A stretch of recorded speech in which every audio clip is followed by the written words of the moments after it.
Did you just soil yourself? Maybe.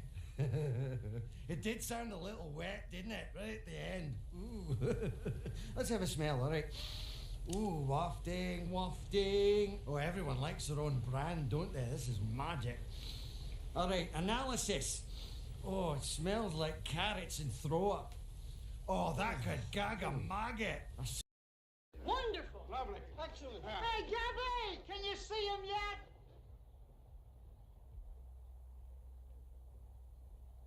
The Gerald's coming. Ring out the church bells. Crack up the band.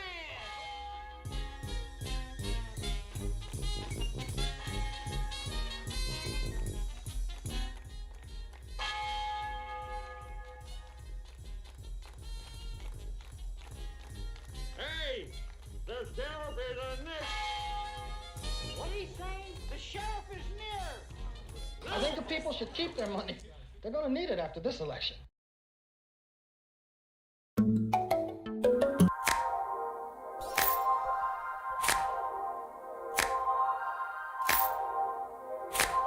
Pete's gonna be good at this game. Pete's gonna be good at the movie game. What's up? What's up? What's up, Pete? New mic, who this? It's a pain in the ass turning this shit on, man. It's a pain in the ass streaming, dude. I have such an easy life. Hanging out with my pregnant girlfriend. Oh. And fucking problems with the connections. Look at that. You hear that? You hear that? You hear that? I don't want that. I don't like that.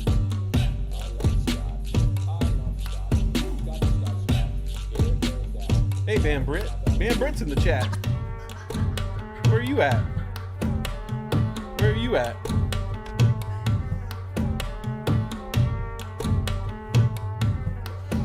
You can't hear the beat that's on right now. No, I just saw you while I was doing that and I was wearing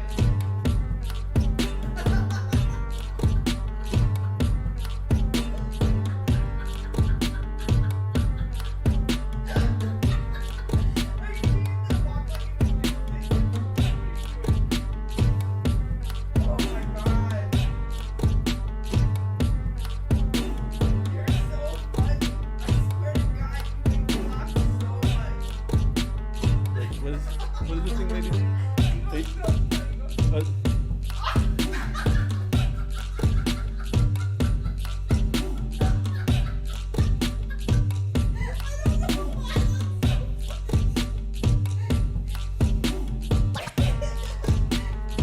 Jen Matt, what's up?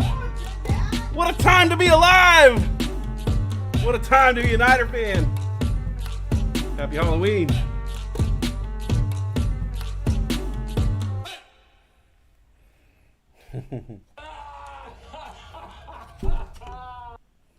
That's how I roll. All right, what's up? 5 viewers is enough for me. Let me tell you. Oh, you know what I needed? I should have gotten another weed vape cartridge from the thing. Would you like a CBD one? Nah, I want a real weed one. That's what I want. Yeah. 5 months. Or how long do we got now? What week are we on now? We're on, hang on, let me tell you. You guys hear me okay? There's a new mic. New mic, who this? You hear me okay?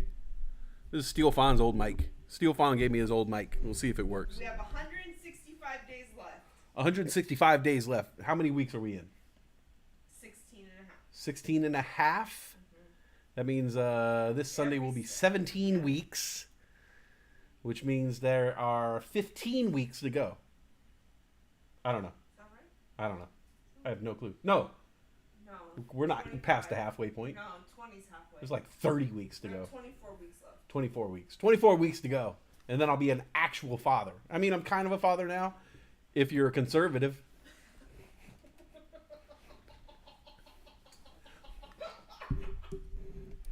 If you're a Republican,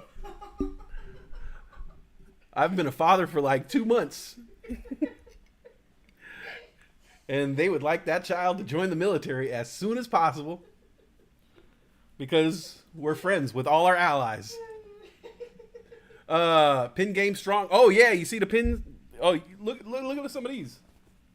Well, okay, I got Navajo Nation. I got my ET pin right here. You wanna look a little closer? I'll bring you with me. Here we go. Check this out. We got look at this one right here. Can you dig it? Huh? Wait, I need to turn the lights up on this one. Can you dig it? Turn the lights up on this one. Look at this. All right, that's an original ET pin right there, y'all. That's original from when the movie first came out.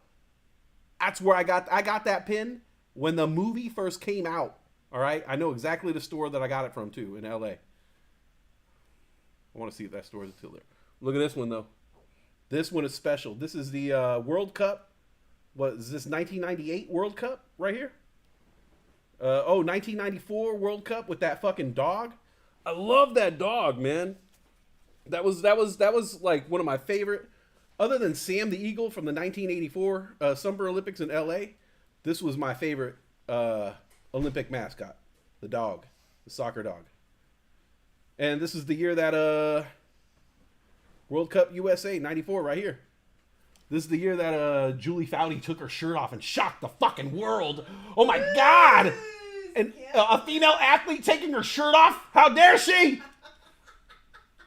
How dare she? How dare she? And then I got my Niner pins over here. We got the Niner for sale.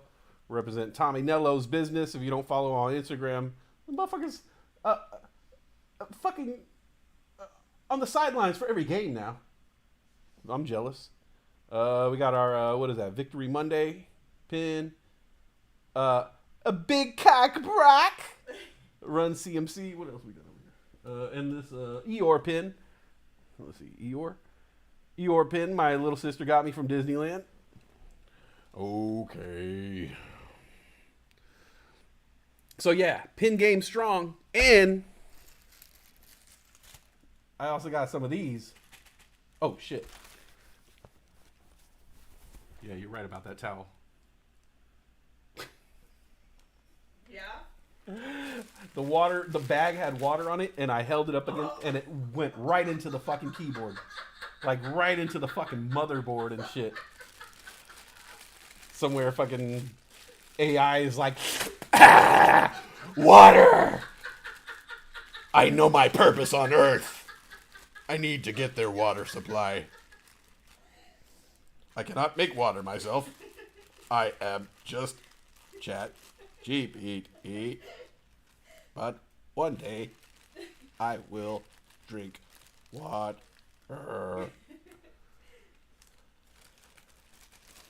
I got these. Take a good hard look. Yeah. I got a couple of these left. Some are special. If you can't tell, some are blue, some are green. I only got like 4 or 5 of these left. 1, 2. It's for the. If you see me in person, I give you one of those. Okay, that's how it goes down. If you see me in person, you get one of those. Everyone who's ever seen me in person has one of those. Pete has one.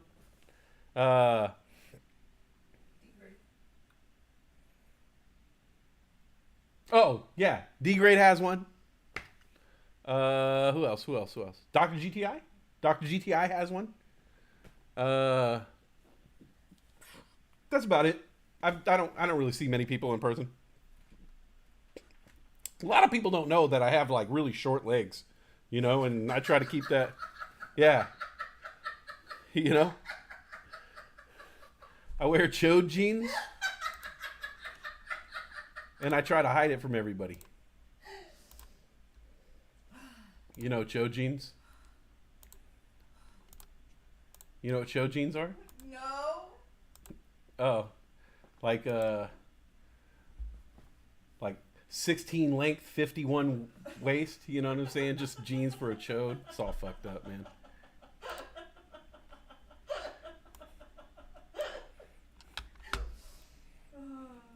Just like when I almost killed myself when Julie gave me chode jeans.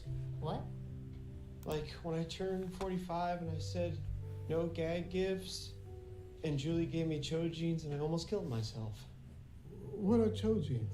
Chode jeans. They're jeans for a chode. Size 54 waist, 10-inch legs, fucking junk. Chode jeans.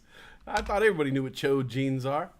Brandy Chastain? Yeah, exactly. Oh, Brandy Chastain. What did I say? Julie Foudy?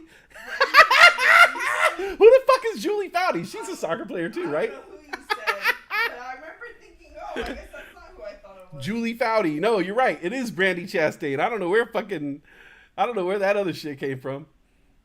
Hold on, let me catch up with the chat. Mia Hamm. I know about Ham. Let's see, Austin Powers, Jen Matt in the building. Pin Game Strong. I'm conservative in the Westside weed smoke. Fuck the hippies. Fuck the hippies. Yeah, it was Brandy Chastain. I have the image from that game autographed. Ooh, that's a nice little piece of memorabilia. Epic shit. She did a commercial playing foosball with Kevin Garnett after that. I think I remember that commercial. Yeah. Mia Hamm with the Michael Jordan. You could do anything, yeah. Anything you could do, I could do better. And they were doing the 3-point contest. You have Navajo arms? Did I say something about? Where's that from? I was just a wee one when that commercial first came out. It gave me hope. What's up, Doc in the billing? Doc in the billing. Hey, Doc it. Doc it. I got Doc in the billing. Doc it. This is the big one. Chode jeans. Yeah, I got a bunch of sound clips. I'm happy now.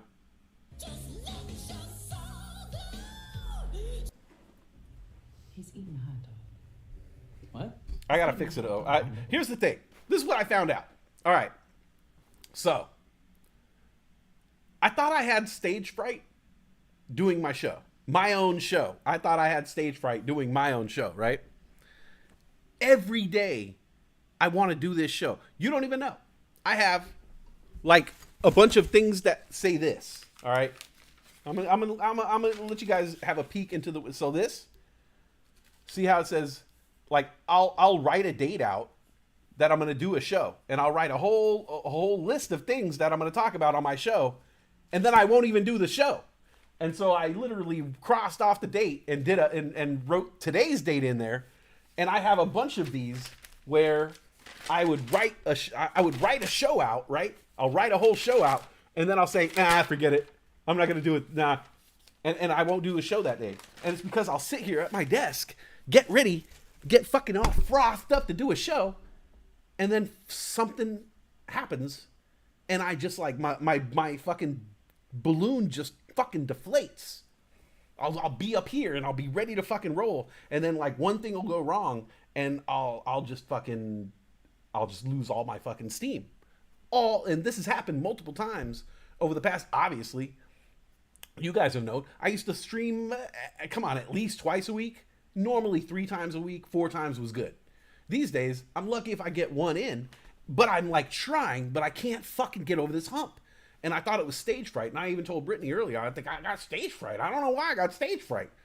And then I sat down here today and I realized exactly what the fucking problem is. It's because there's so much, when I sit at my desk and I start right when I'm about to stream, I get the flood of all the things that I haven't done yet. And so right when I'm about to stream, I'll say, I got to do my thumbnail, right? I'll do the thumbnail, and then I'm like, oh, wait, I didn't hook up that thing so where I could take my thumbnails easier. Oh, man, I should do that now. Fuck. Okay. And then I'll go and try to, make sure my microphones are all in order. And I'll say, oh, man, I didn't label my audio clips. Oh, crap. I start doing that, and I'm like, fuck, this is like a 3-hour job. I can't do this right now. I just told myself I'm going to stream. Oh, I didn't adjust the audio levels on each audio clip because some are lower and some are higher. Fuck, man. So if I try to play this clip right here. Excuse me, can I talk to you for a second? Nobody's going to hear that. How can I help you? Oh, I didn't. Can you do at everyone in Discord that I'm doing a stream? Fuck. Sorry, old Raven. I keep forgetting to do that shit. And so, like, every time I start to do these jobs, I realized that there's 10 other jobs to do. It's not preventing me from doing the show at all. But like to do the show that I want to do this like more entertaining show, I want those elements. And so I spend a lot of time downloading the elements and putting the elements into my stream deck, but not like do the afterwork of adjusting the levels and labeling everything so I could see right here, like everything on my stream deck. If you could see, it's all labeled the same. So I don't know one clip from the other. So I have to go through and label all these, you know, but it's 10 pages of audio clips that I have to go through. And so every time I sit at my desk, I'll look at my, like, look at this desk. Look at this shit. Look at this. Look at this. This is my desk right now. All right. This is not CGI. This is my fucking desk. Look at this. Like, this is my working space right now. Right. You know, we know my rack. I got my little fucking, oh, by the way, I painted this. I'm really proud of this. Really fucking cute. I did this stool right here. Terracotta with the little painting on top. I did that. I'm hella fucking artistic. I don't know if you guys know. So artistic. I'm hella artistic. Like, one day I sat out here and I wore a beret and I wrote a poem. But this is my desk. Like, this is what I'm working with. This is my desk right here. She loves when I wear the beret. This is my desk. Like, it's all fucked up. You know, I got like real life shit over here. Bills and fucking writings and, oh, we got to send out Halloween cards. I got to, that shit. My writings, my writing, my journal, my beer. Look at this shit. Like, look at all this. Look at this. Video games this is from like, I think this game is from like 1999 or some shit, or 2001. Like, I don't need this here. These are VHS cassettes with fucking starring Betty White. I don't even know like how I got them. You know what I'm saying? Like, I just ended up with them. Like, this is on my desk. This is, you know, like, and so every time I sit at my desk, I'm reminded of how much work I actually have to do. And so it's not stage fright. It's the hovering task of tying up all those loose ends, of doing all the fucking extra work that I have to actually do. And one of the biggest, I always tell Brittany this, one of the hardest things for me to do is actually work at my desk, because most of the time that I work at my desk, I have to put headphones on, and I hate putting headphones on when Brittany's in the room, because I feel like I'm shutting her out. And even she knows. She's like, I know you're working. I know you're working. You just need to work. But I'm like, nah, it still feels fucking weird for me to be in a room with my girlfriend and have headphones on, even though it's work time or whatever. So I don't know. There's a lot of shit. A lot of shit is like personal that I just need to get over with, and just, you know, like she was telling me earlier, like, just do the show. You know, like, you know, you what was the metaphor you said? Something about Can't learn how to drive in a parked car. Can't learn how to drive in a parked car, which, you know, I don't know. I think you can. You can learn anything, though. Anyway. I spent a lot of time in a parked car when I was a kid, just going like, and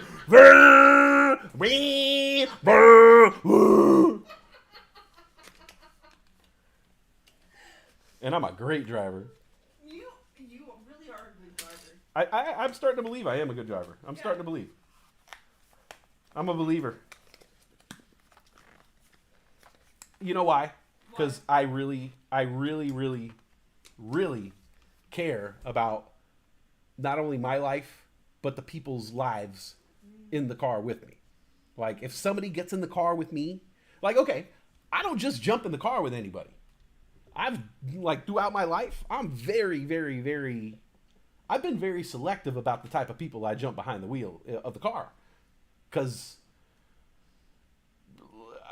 ever since my experience as a child, when I didn't have the choice, was I got behind the wheel. I got in the car with a lot of shady people, you know, drunk people, strangers, people fucking high. And I had no choice because I was a kid, and it was just like, you know, and I just kind of once I was able to make the decision to be like, I'm not driving with you, you're fucked up, you know.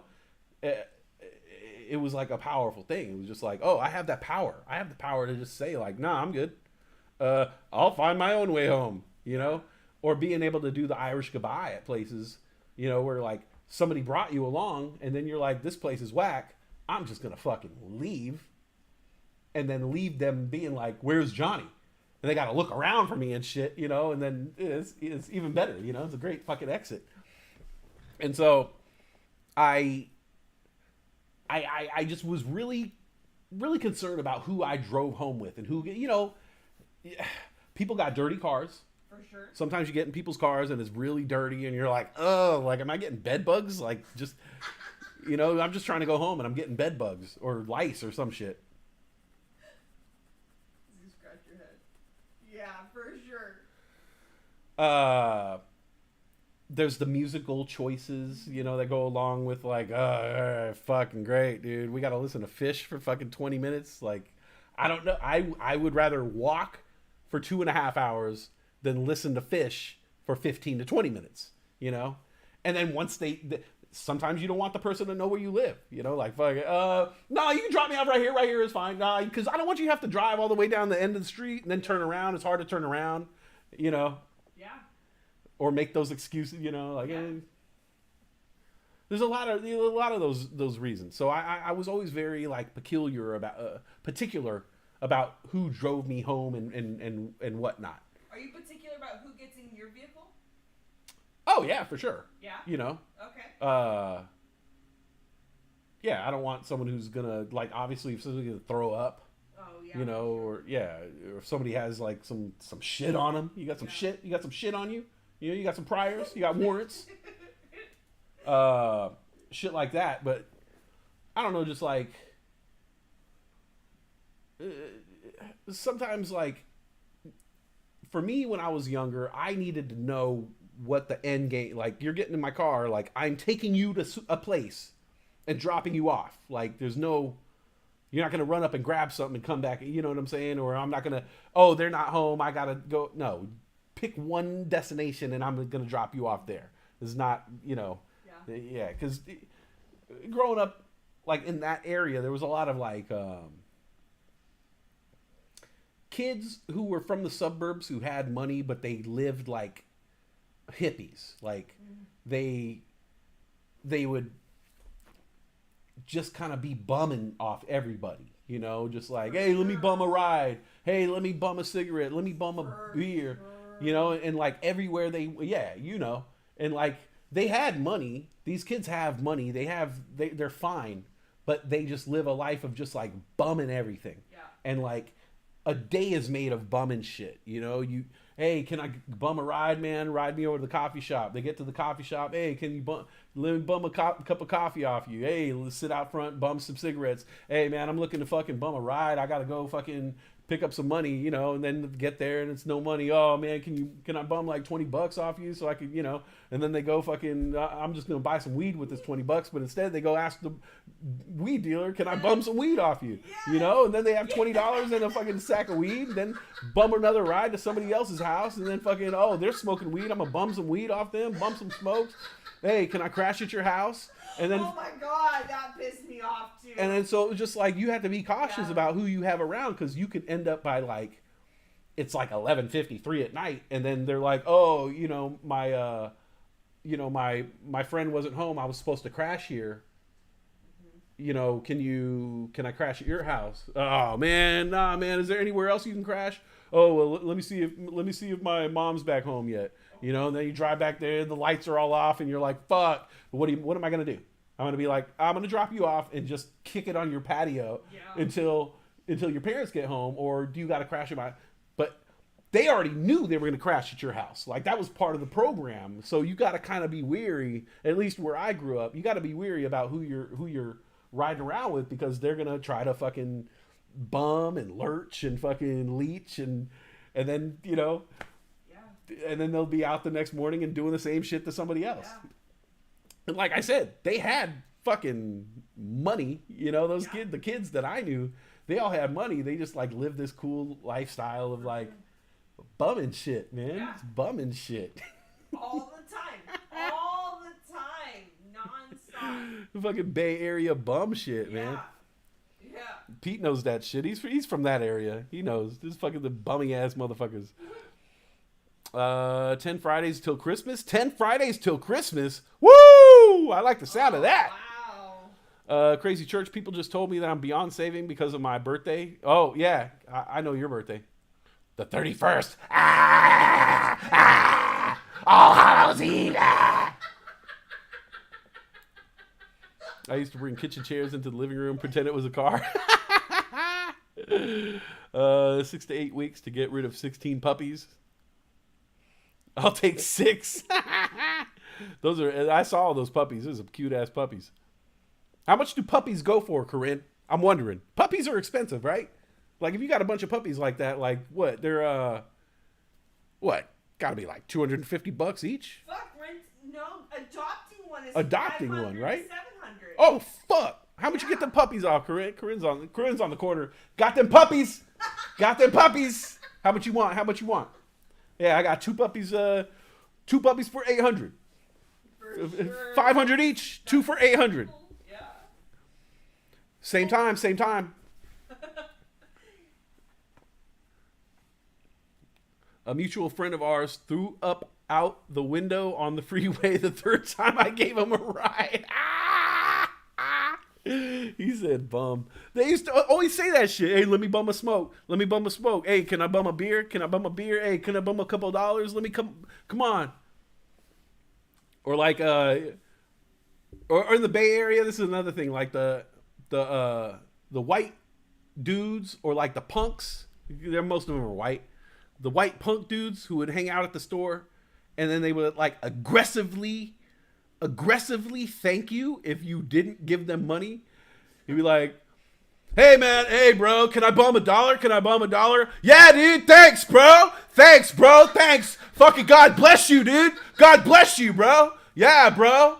Hey, can I bum a Newport? Can I bum a smoke? Oh, dude, thanks, dude. God bless you, brother. Fucking God bless you, bro. Fucking right on, dude. Hella chill, dude. Like, you're like, fuck, bro. Like, fucking hey, dude. I haven't even opened the pack yet, man. Sorry, man. I can't do it. It's cool, dude. It's cool, dude. It's cool, bro. It's cool, bro. Yeah, bless you, bro. Thank God, bro. Yeah, bless you, bro. Thank God you have those smokes, bro.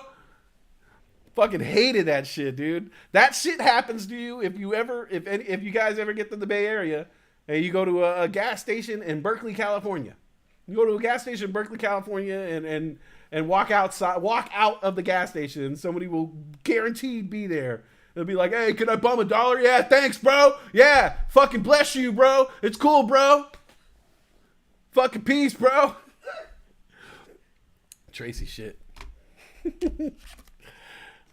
Look at this shit. How's this shit for retro shit? You ever see this shit? Huh? Reminds me of the fucking Bookmobile, bro. You can't fucking get this shit. This is Bookmobile shit right here, man. I love the Bookmobile. Why don't I love the Bookmobile anymore? Like one day it was just like, that was the pinnacle, man. Bookmobile, and like your parents would say like, okay, you got this much to spend, and you could be like, fuck, you do the math. Like I could get that book, the pop-up book, and a bookmark. Oh, like you get the combination of shit. Did you have the Scholastic binders? Yeah, we had those. Yeah. You had those. Yeah, those were fun. I liked the shit. I hated, so like the book fair or the Bookmobile, you could actually go and buy the shit there. Yes. Or they would set up in the library, set up in the. Then they had the shit where you had to order that not me. I was the type of kid, and I'm still to this day, I need instant fucking gratification. I don't give a fuck. Same thing with like when kids would try to sell me shit, and they're like, oh, you want to buy some chocolates? I'm like, hell yeah, I want to buy some chocolates. Give me the peanut butter bombs, the mint chocolate. And they're like, oh yeah, okay, 3 to 4 weeks. No, no.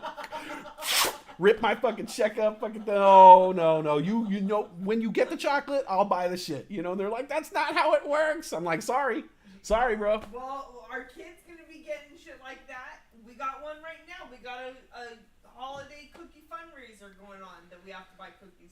For who? Logan. Oh, okay. All Yeah. right. Well, that's fine. Yeah, but our kid's gonna have the same shit. Shit, man. I Well, know. hopefully, here's the thing. My kid has me on his side, so I could always take his or her shit up another notch. You know, like, oh, you got a fundraiser? I mean, oh, I don't know. You want to make a contest? You know, I bet I could sell more than you. You know, and fuck with him like that. I'll sell more than you in a heartbeat. Yeah, you know, and Oh my god. I'll give them little hints about shit that I'm doing or shit that they could do. Oh man, you know what? I didn't even think about making an Instagram page for this shit. Oh, too late now. And then hopefully that, you know, I'll challenge my kid in his mind. Okay. You know. All right. I'm looking forward to this. And I mean, anything to get me from like having to buy all the shit myself. For you know, sure. like I'm not. It's the most expensive candy. Yeah. It's the most expensive candy. Like anything from a child's fundraiser is the most expensive of anything you're gonna fucking do, unless they make it themselves, and that shit don't happen anymore. Plus, I mean, really, you want to buy like a loaf of zucchini bread made in a fucking kid's house? You know what I'm saying? Like, oh yeah, let's buy fucking that loaf of zucchini bread from fucking Tanner's house. Oh, doesn't his mom have like 8 parrots? Oh, it's all cool. It's cool. You know, they just fly around and fucking nest in the kitchen. When you were in elementary school, did you have to go house to house asking people if they wanted to buy your fundraiser, whatever you were selling? I wasn't really allowed to because in LA, you know, you don't go house to house. And once I got to Arizona and started doing that shit, I realized that house to house ain't shit. House to house ain't shit. Like how much ground am I really gonna cover on foot in my neighborhood? I go around, you know, one end of the street, come around this end of the street, you know, that's a week, you know, that's a week worth. Hitting up like 30 houses is you could probably do like 5 or 6 a day, you know. Yeah. After your general area, you're starting to venture out into, you know, stranger land. These people don't know you, you know, they don't care you live on their street. Yeah. So you're just going, it's the dummies way. You go back to school and you see the leaderboard and you're like, oh shit, you know, like fucking Sabrina's in fucking top place. Why? Everybody knows why. Oh, Sabrina works in that big, Sabrina's parents work in that office building. They fucking passed it around the office. Everybody in the office building signed up and bought chocolate. Which sucks because when I was a kid, my mom said, I'm not going to sell it for you. You want to win the prizes, you go door to door. Right. So I had to go door to door. So I would ask my mom to do the shit for me, and she'd straight up tell me, she'd be like, I'm not selling that shit for you. Yeah. That overpriced ass chocolate, Yeah. I'm not going to fucking go and sell that shit. You know, like fuck that. And she was like, and she would say, like, I hate when people push that shit on me. Yeah. And I'd be like, all right, well, you know, can I go to your work? And she would be like, no, I don't want you pushing that shit on the people I work with. I even went so far, she was dating a dude one time, and the dude had like mad chips. He was always trying to like spend money to impress her. Okay. And so I was just like, hey man, like, he said something, he had his own business. I remember I was like, hey, I know you're all into people being an entrepreneur, you know, I'm actually doing this fundraiser for my school.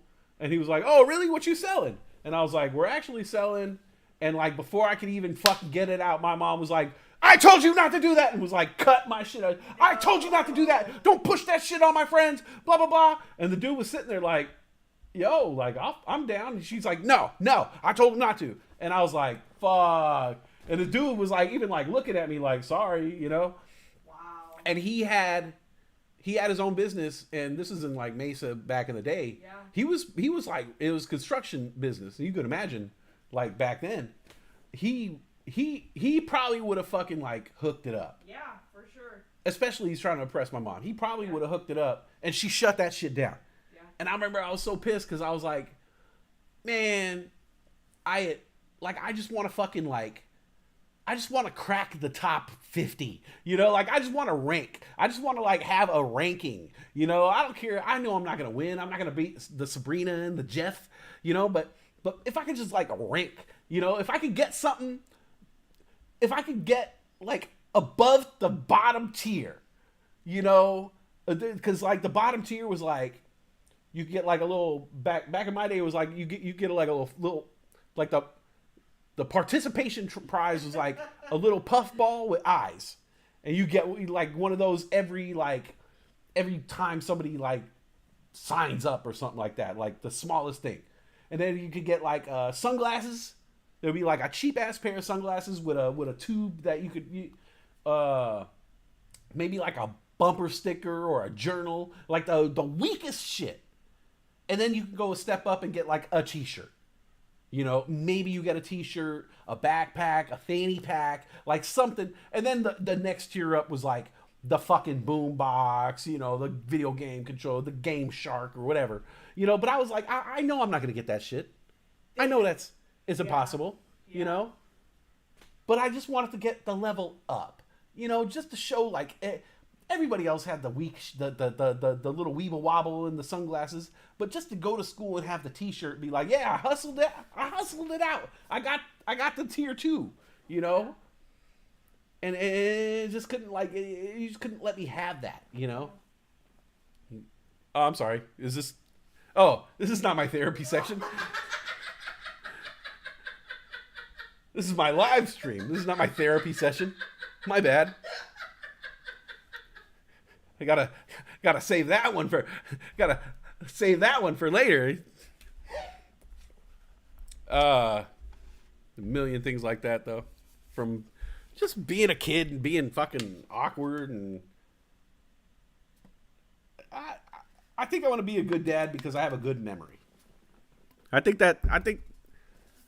having a good memory would probably be a key part in being a good parent, because you remember what it was like being a kid. If you don't remember what it's like being a kid, you're not gonna give a fuck. You're just gonna run all over your kid and say and do and talk, you know. I think I have a very, you know, tight recollection of what it was like to be a kid, and like I was telling you the other day about the turning the lights off and on, you know. Yeah, for sure. And we all know this. You when you're a kid, you're sitting in a room reading, looking at something, whatever, and your parents will constantly turn the lights on for you. Turn the lights on for you, you know? No, you're gonna hurt your eyes. That's not enough light. That's not enough light. And they'll turn lights on you. That's not enough light. You need more light.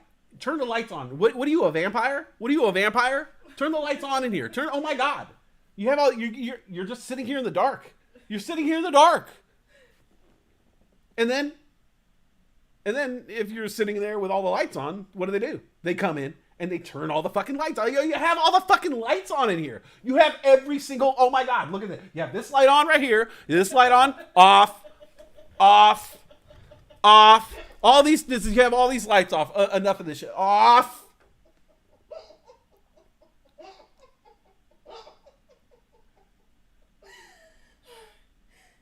And I was thinking the other day, I was like, wow, I don't want to do that. Did you notice that you said it right after you turned on the light when I was in there? Yeah. Yeah. And that's when I realized, I was like, I just did it. I did the thing that I don't want to do. Yeah. I don't want to do that. Like, I don't want to. And that's I don't think parents mean anything by it. They're protecting you. You're mine. I made you. And those eyeballs of yours are mine. I made those eyeballs, and I want those eyeballs to last as long as they can. And so I'm going to turn this light on so you're not reading in the dark, straining, because I know what's best for you. And plus, if you strain your eyes, then I got to buy you glasses. And so, really, like, I'm saving myself the fucking time and the money and the fucking doctor's visit by turning the lights on, so you can just read the fucking book with the lights on, and I'll choose how much light that you let into your life, because I'm controlling everything about you, because I'm your parent, okay? And I'm going to allow this much light in, okay? And then when I deem it worthy to turn the lights down, I will turn the lights down, okay? And then in the morning, when I think you're ready to wake up in the morning, I'm going to turn the lights on. I'm going to turn all the lights on and be like, you need to be up. You need to wake up because the lights are on and everything's on and everybody's awake and you're not going to wake up. This time for you to wake up. You can't sleep all day. What are you, a vampire? Open all this shit up. What are you? God damn it. Open it up! You're not gonna sleep all day. You're not gonna sleep all day. What are you doing? You're gonna get up and you're gonna go right back on the couch. You just woke up and now you're gonna lay back down. You woke up and now you're gonna lay back down. No, get up. You gotta go up. Get up. Get out. Go. And I was just like, oh my God, I don't want to do that. I don't want to be that type of person. I don't want to be that type of parent. Nothing wrong with the way I was raised. Nothing wrong with my parents, but I don't want my kids to think back and think like, God damn, man, my parent was fucking controlling. Like, they would tell me how much light I needed to have. Like, I would be reading a book. I'd be reading a book and I was reading everything fine. I was into it. I was like, oh my God, man, I'm in this world. I'm warm and I have my blanket and I'm here in my little bed and I'm loving this book. And then all of a sudden it's like, the fucking light came on and my parent would be like, no, you are not reading with enough light. I've determined this because I walked by. I walked by your room and I determined that this human being is not reading with enough light. They don't even know it. So I'm going to turn the light on for them. Therefore, they can continue to read. Yes. Yes. Yes. I am a great parent. I am a great parent because I am controlling the situation. I know how I'm giving my child vision, light. I'm the light bringer. I am everything in this child's life. They're going to be just like me. They're going to read better than me. Their eyes are going to be so great. Oh my God, my fucking kids' eyes are going to be amazing. I'm going to feed them carrots. It's just. If a Navajo eats too many carrots, do they turn orange? If it not, no. Burnt sienna. Umber.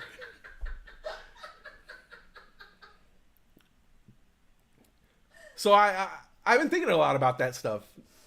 Like how am I gonna parent? Is my technique gonna be the right technique? I think I'm so fucking smart. I think I'm so fucking smart. So is my technique going to be the right technique? What if I fuck this shit up? What does that prove? Maybe the original technique of fucking just being a fucking, like a kind of a dick parent, you know what I'm saying? Where you're just like, dickish to your kids, like, you can't do that, but I don't want to be like that, Not, like I said, I know my parents watch this shit. Not like you were like that, but, like I'm saying the old-fashioned way of parenting, where we take the lives we led and automatically assume that our spawn is going to live like that and make those choices, make those mistakes. We assume that next generation is going to be just as dumb as me. And so I'm going to stop you before you make that mistake, because you're going to make that mistake because that's what dummies do. And, you're a dummy, Let me face it. You're a kid. You're a fucking dummy, And so, like, where's the balance of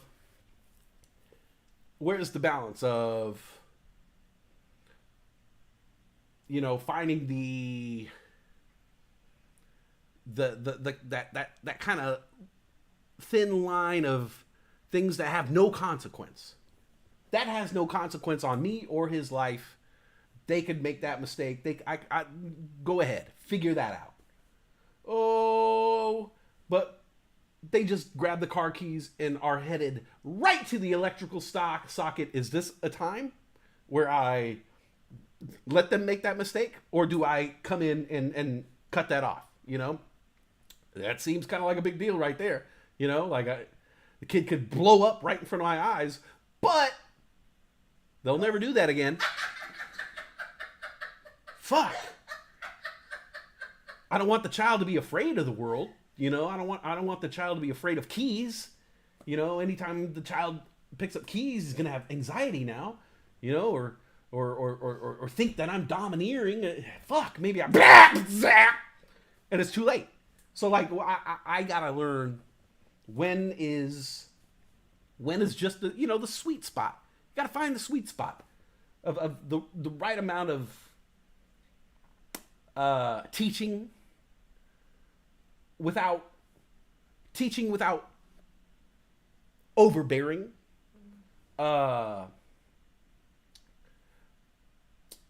Giving the right amount of fear to something, I feel, is going to be a big choice as a parent. How much fear do you instill in your child in certain things? Be afraid of the water. Don't go out there without me. Do not go out there without me. But then when they go out there and you're there, you're going to be like, jump in, jump, go. You're like, that, you've been fucking scaring me, every time we're around water, you're like, don't go near it. So I think that's going to be the biggest kind of hurdles that I'm going to have is how to find that balance of encouraging them to live life, but being like, but don't live it that much, dude. Don't be dumb. Don't be dumb.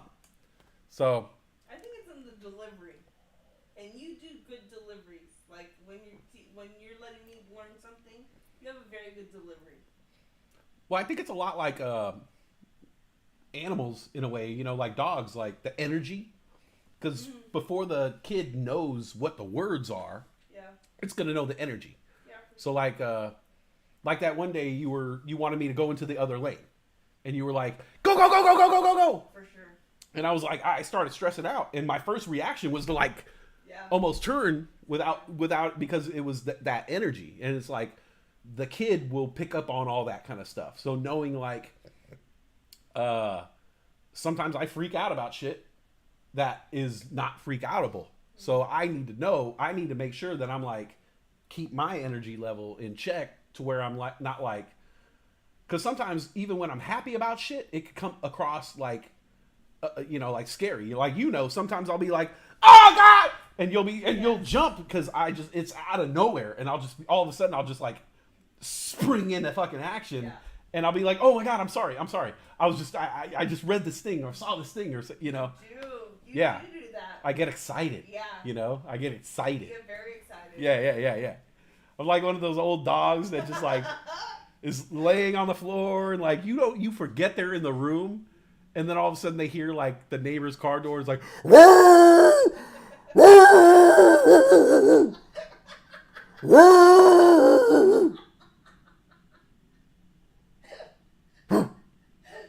and then I just curl back up. For sure. Is that you?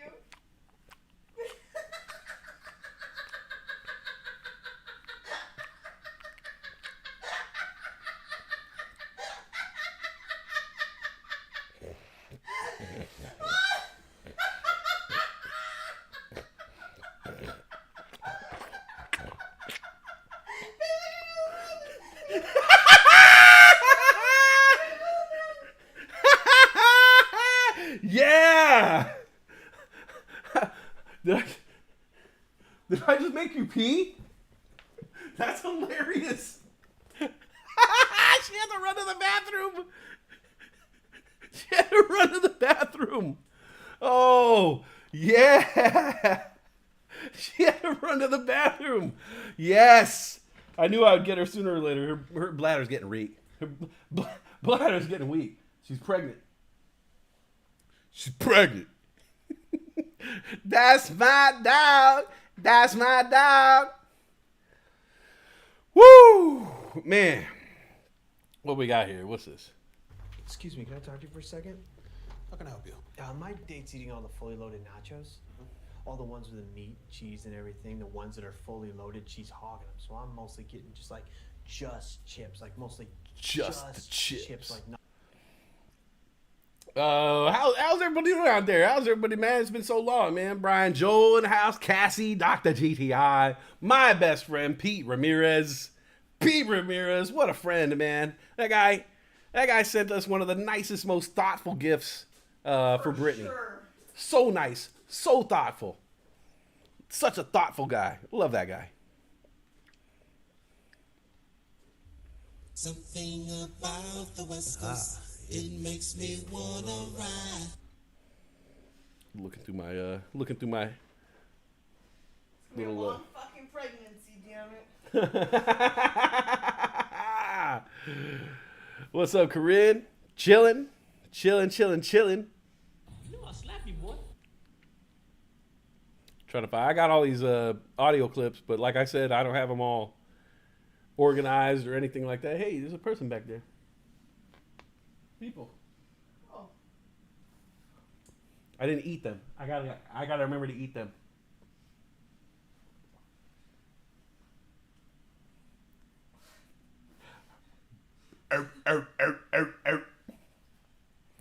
Pac-Man's a trip, man. How come nobody ever asked Pac-Man what his diet secrets are? Because that motherfucker just eats cherries and cake and dots. No gain, no weight. Do you try and make Pac-Man with shadow puppets? What do you mean, like this? Yeah, for sure. Do you try and make him? And do you make him eat things? I make him eat things when I do my shadow puppet. Nah. That's pretty weak, shadow puppet, you know? I'm not good. Yeah, at me shadow neither, puppets. but I don't even do it. You don't even practice? I could do like 2 shadow puppets that are sick. Really? Yeah, the wolf howling at the moon. I could do that one. And I could do like another dog. Oh, wow. Yeah, I could do 2 dogs. I could do like a wolf dog and like a pug dog. Oh. Yeah. How cute. But that's it. Oh. Yeah, but I've like had like little books and shit where they teach you how to do that shit. Yeah, for sure. And then, you know what it is? I never had like a good wall, you know, like, like whenever you're like doing it and then it's like, you're like, oh, there's too much sunlight in here. And then you go somewhere else and you're like, I don't have a good, you know. And so I never, and plus like that dude on America's Got Talent is anomaly, you know. Sure. Like he's killing it. Yeah. Honestly. And this goes for everybody. Like, you kind of got to reevaluate your life. If you're like in a room somewhere and you're just like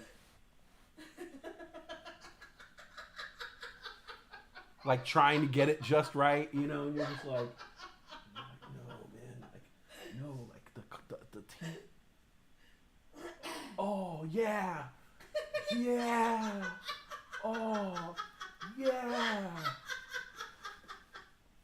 Cause like I was thinking, like the other day, that cat's cradle book that I got, Sure. I was like, oh, cat's cradle, and I grabbed it and I started opening it up, and I was like,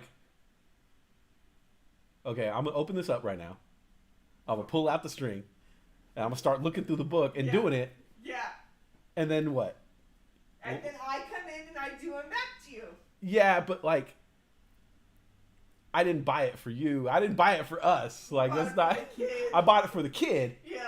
And I'm like, yeah, I got like 4 years before I really need to like open this up. You know, like I realized what it was kind of like when you get like you just kind of get horny for something real quick, but then it burns off.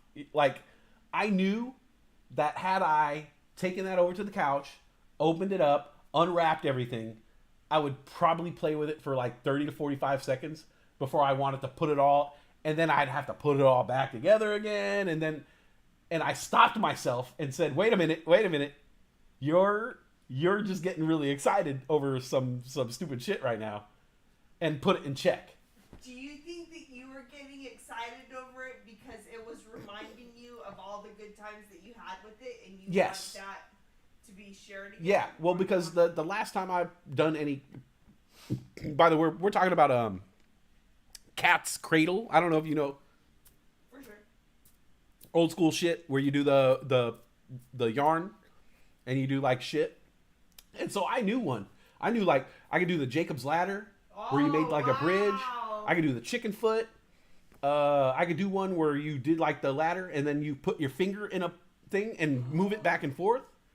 The regular cat's cradle, like the actual game. Like I knew all that shit, but I literally probably haven't done any of them since 6th grade. For sure. Elementary school, yeah.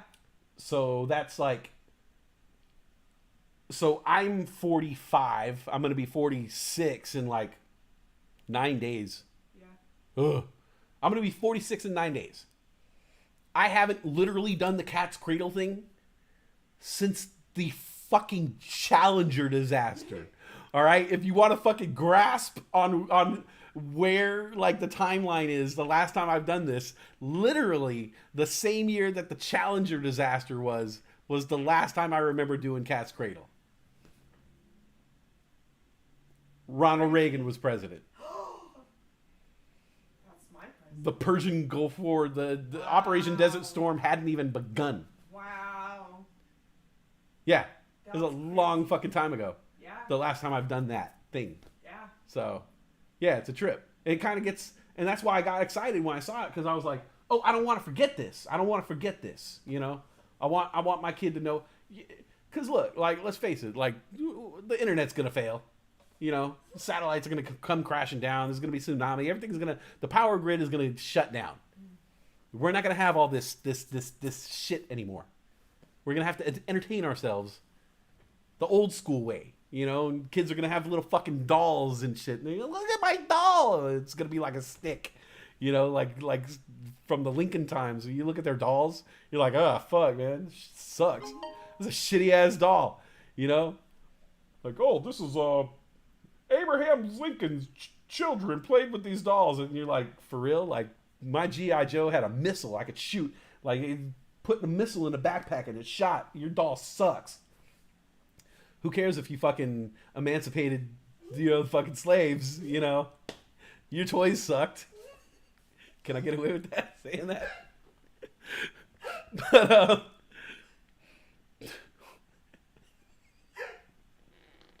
I don't even know what I was talking about. Something about their toys sucking. But, like, we're going to have to go back to those times of shitty-ass toys, basically, is what I'm saying. And so my kid will be up on the curve because my kid will know all that shit, you know? And the fucking Armageddon will come and all the kids will be like, oh, we don't know what to do. And they'll, like, have their pockets and shit, you know, like, all kids, oh, what do we do? They'll be, like, kicking a can or kicking a rock. Hey, guys! You want to play kick the rock down the street? And my kid will be like, check this out, man. Y'all want to play cat's cradle? We'll be like, oh, man, is that where we choke a cat? And he'll be like, no, dude. No, man. You just need a piece of string, man. They'll be like, string? What's that? I don't know. My Armageddon's really weird, obviously. Yeah. Really weird. My Armageddon, goes back to 1921. They're like, hey, mister. Is that a nickel? And they're like Newsies.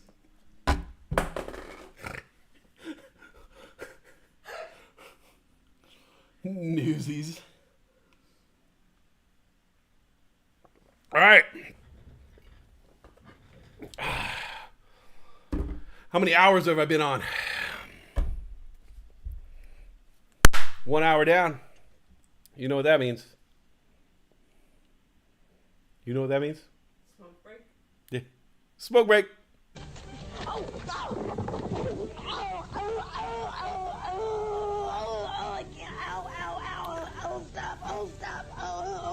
All right, I'm going to take a break. I'll be right back. I can't breathe. Stop. No. Oh, boy, dear. I think she's actually hurt. No, there. I think she is. Yeah.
I was having fun. You were in your own zone. Sure. I'm gonna have to watch that back later to see. It was wonderful to watch right here it happening. Well, I don't know if it came across. I don't know if they heard what I heard. Oh. But I made like a little Ron Burgundy mix rap thing. Oh. So I don't know if that came across. I know what on my end. I know what I was hearing, and it was awesome. But whatever. And we're back.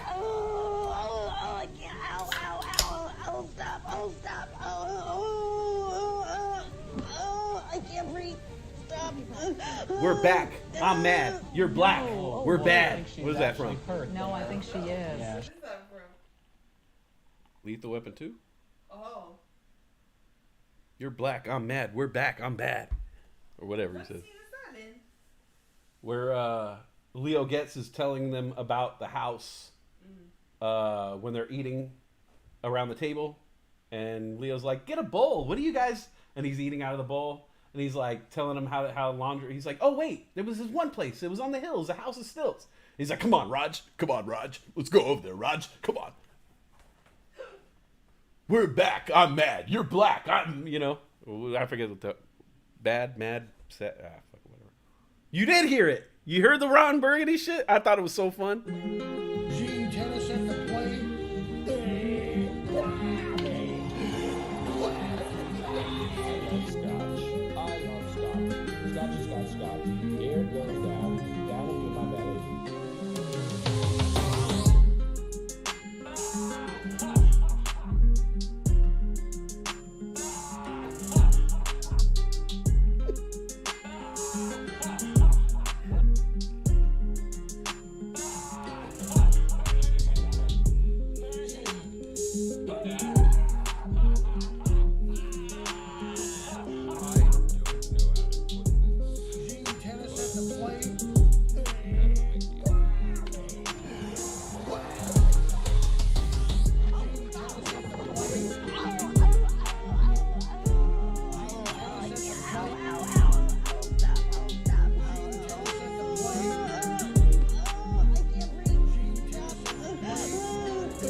I don't even hear what you're doing. I'm just listening to you laugh.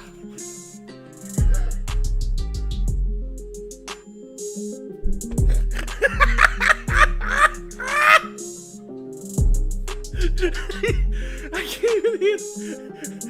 Like, it's just like,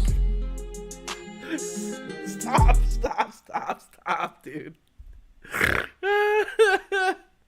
To me, it's just so funny. But this is like, this is a kid. This is a kid with a new toy. You know, because I had the fucking Stream Deck for months. Yeah. I bought it before our trip, and I just never got around to playing with it. I knew kind of what it did, but I think, but the way I said "but" was like, but the way, but I knew it's one of those things where I knew how much work I had to do to make it,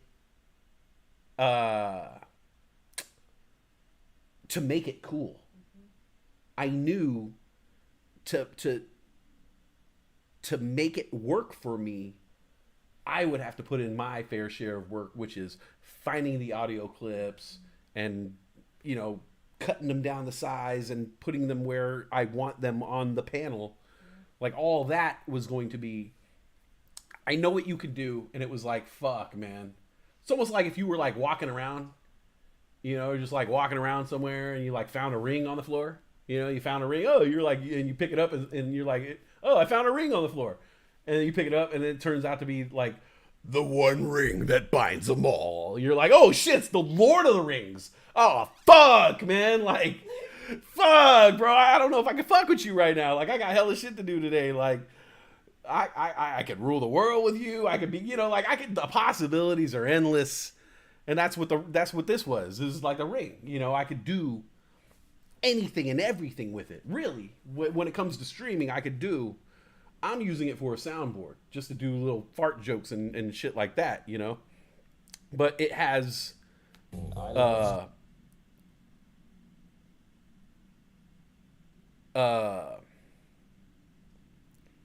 I could do things on the screen. I could do things through Streamlabs. I could make words pop up. There's some way to control Bluetooth shit, lighting. Oh, my voice modulator. For sure. I could do that at a push of a button.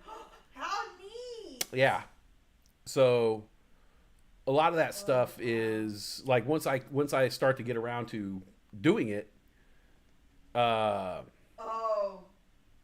Can I start like I think the people should as to how many times you're going to be rearranging your Stream Deck until you get it right?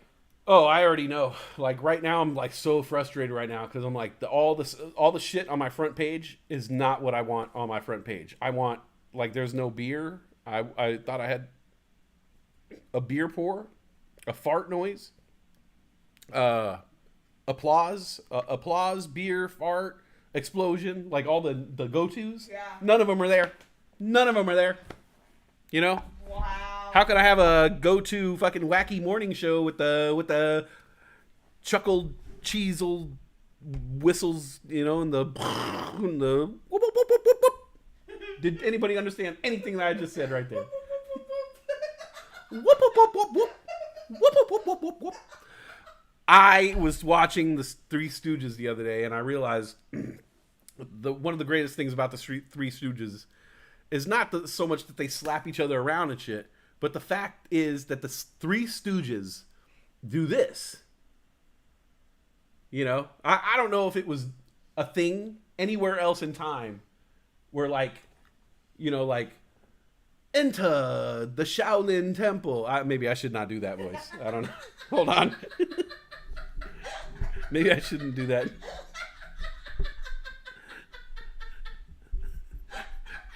That seemed, yeah.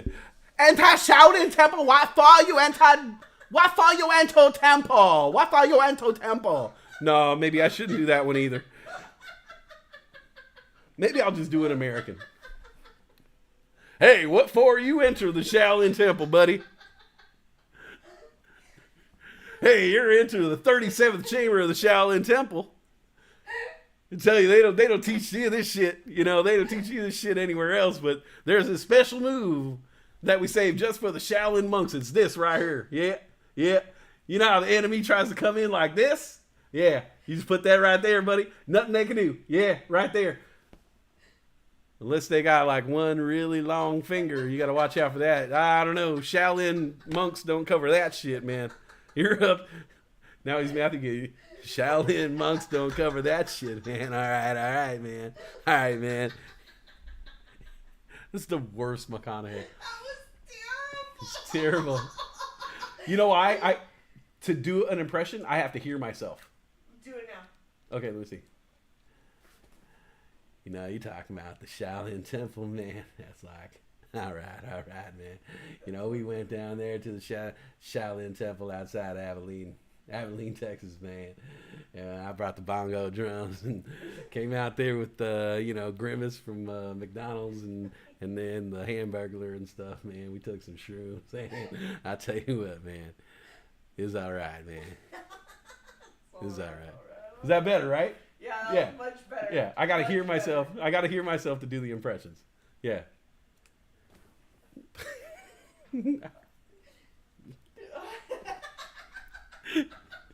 Sorry. In that little zone out, that was like a Family Guy. That was like a Family Guy episode. It was like that was a takeaway, cutaway. Yeah, that in that cutaway. Just if you weren't keeping score, in that cutaway, Matthew McConaughey was taking shrooms with Grimace and Hamburglar right outside of Abilene, Texas, which made it sound very convincing. Well, I found out when you're doing, it's all about the context, right? Yeah. So like when I'm doing Tony Montana, it's what was happening in South Beach or Miami, Florida in 1983. For sure. You know, you got to think about it. Yeah, they fucking we gotta pay the AT&T, we got the Pacific Bell, we got the we gotta pay the power bills, we gotta pay everything for we got the cellulars, you know what I'm saying? I got the bulletproof, I got the Lamborghinis, you know what I'm saying? I got everything like that. I gotta write out checks by hand, you know what I'm saying? I gotta deposit the cash, because they don't have digital, so you got to make sure you're talking about shit that's relevant to him. And so you got to make sure the context. Is he a bad guy? Like one of the Tony Montana? The star of the Scarface? Hey, I don't. No, I'm sorry. I know that voice sounds like a bad person. But if you're going to do Matthew McConaughey, you got to talk about, how's that, Corpus, you got to say shit, Corpus Christi. Yeah, I don't know where that is, but I know it's in Texas. Yeah. So you just make up shit, Corpus Christi, bongo drums, mushrooms, ketamine trip outside of Abilene. You just mix it all up, and then it just kind of becomes, and people are like, oh, that sounds like something Matthew McConaughey would say. Like, yeah, Pueblo Indians taught me how to make fry bread out there, the Zuni people, man, and yeah, it was cool, man. Had me kill an owl, and buffalo made my own drum, and they ground up peyote. They tripped with me, woke up with a cactus in my knee, man. It was right on. Did you see that? I did. It's on camera. I saw it in my camera. I was like, what the fuck? The fucking Sir Mix-a-Lot video? Yeah, no shit, man. Get Manny on the car phone, okay? Get him on, okay? Manny. Did you get the Betamax? Yeah. I want you to get me a copy of E.T., okay? I heard about this movie called E.T. It just came out, okay? It has to be relevant to that time. You fuck it up, Scarface wouldn't survive in these times, You can't have a modern day Manny. Take the tom-tom off. I don't use the tom-tom anymore, man. I use the Google Maps. You don't get to put it up there, you horse. What's the matter with you, man? Okay? We don't need a tom-tom. I don't even like to say tom. Hey, Hey, I'm telling you, mate. Hey, fuck you. Okay? No, it says something about MapQuest. I don't know. The MapQuest don't even fucking exist. Okay? It's fucking dead. You're living in the past, mate. I'm telling you. I don't know why Scarface is obsessed with early 2000s directional apps, but who knows, man? Who knows? Okay, I'm telling you. Would you like a smoke and a pancake? A what? A smoke and a pancake. You know, flapjack and a cigarette? I really got to play as many of these clips as I can. No. Pipe and a crepe? No. Bong and a blintz? Scarface watching Scarface. A la Spaceballs watching episode. So funny, I have a friend who, and maybe you guys have a friend like this. I have a friend who keeps making a point to let people know that they're off social media. And so like it'll be a gesture of some sort, like, hey, I haven't seen you're on Instagram. Oh, I'm not on Instagram anymore. Yeah, I quit that shit like 3 months ago. Yeah, too much bullshit goes along with that, so I don't use social media anymore. Oh, because I saw you on the other day. Oh, well, I just go on there and check, things like that. Well, here's the thing. I have friends like this who do this. They say they're quitting social media, but they don't really quit social media. They just like make a big deal about quitting social media. And I don't know what the psychology is there, because like anybody who quits social media, like if you're serious about quitting social media, like we know who you are. Like I have friends who I know, like if they quit social media, I'll never fucking see them again. Like I know that they're serious. Like I have people in my life that I'm like, I'm man, like that's, please stay on social media, please. Like I know you hate this shit. Like I'll show you how to work it. I'll show you some. I just want, you gotta be connected, please. But I know they don't give a fuck, and they'll seriously be like, I don't need this shit. Nah, I don't like this. Nah, I'm off it. No, and they're. But then I have other friends who are on every single social media, and then they'll quit the social media. But here's the thing. Like you have to, it has to be replaced with something that I saw this earlier. Like any addiction like that has to be replaced with something else. If you're addicted to, you okay? Yeah, I'm gonna start the oven and everything. Oh yeah, I forgot. Dinner time. Woo, dinner time. Anytime you have an addiction, it's gonna be replaced with something else. You know, if you're addicted to social media, and you just cut off social media, there's gonna be something that takes its place, or else you're just gonna go back to social media. Now, if you say, "Oh man, I gotta quit this social media shit, man," I write all the time. You know, I sit here and I'm writing this book. You know, like I don't have time for that shit. I write. You know, I do this hobby of mine. I do my YouTube channel. I do this. You know, I'm a father. You know, I don't got time for this shit. You know. But if you still have that time in your life, you're not filling it up with anything else, then you're obviously going to go back to social media. But I know a lot of people who do this. Anyways, if you're in my life and you tell me that you're quitting social media, just know that I'm going to screenshot you saying that. Okay? And then when you go back on social media, I'm going to ask you very outwardly, hey, are you back on social media? Yeah, and I'm telling you my game plan right here. I'm telling you my game plan so you don't get caught up like other people I know. Because you'll get caught up. Don't get caught up, okay? I'm telling you my game plan. This is the whole recipe. You go off social media. I'm gonna ask you about it. Hey, are you off social media? You're gonna respond to me in text? Yeah, fuck that bullshit. I'm gonna screenshot that. When you go back on social media, I'm gonna ask you in text again. Hey, are you back on social media? You're gonna be like, oh yeah, I'm just, and I'm gonna screenshot that. And then the next time you go off social media, I'm going to screenshot that.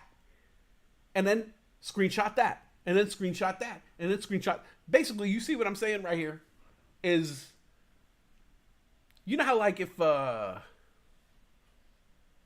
have two mirrors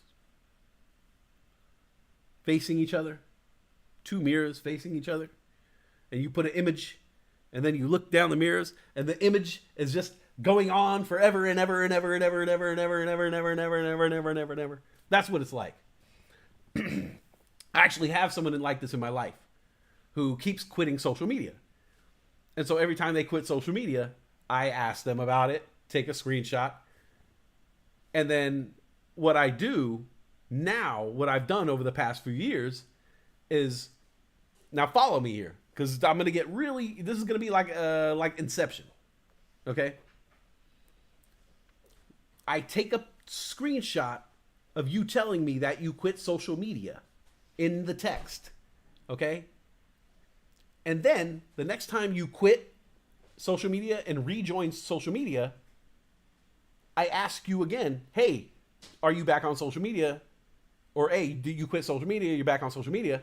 Then I post the picture in the chat. Okay? Here's where it starts to get Inception-like. Now I screenshot that. The next time you leave social media, come back on social media, I ask you outwardly in the text again. And then once you answer me, I screenshot that and post a picture of that. You see what I'm saying? So I basically have if you followed anything that I just said, I basically have a friend who, if you look at our texts, I can't really show you the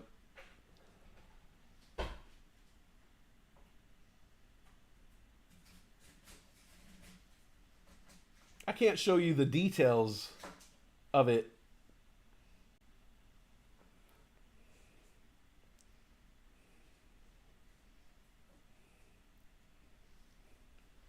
But it basically,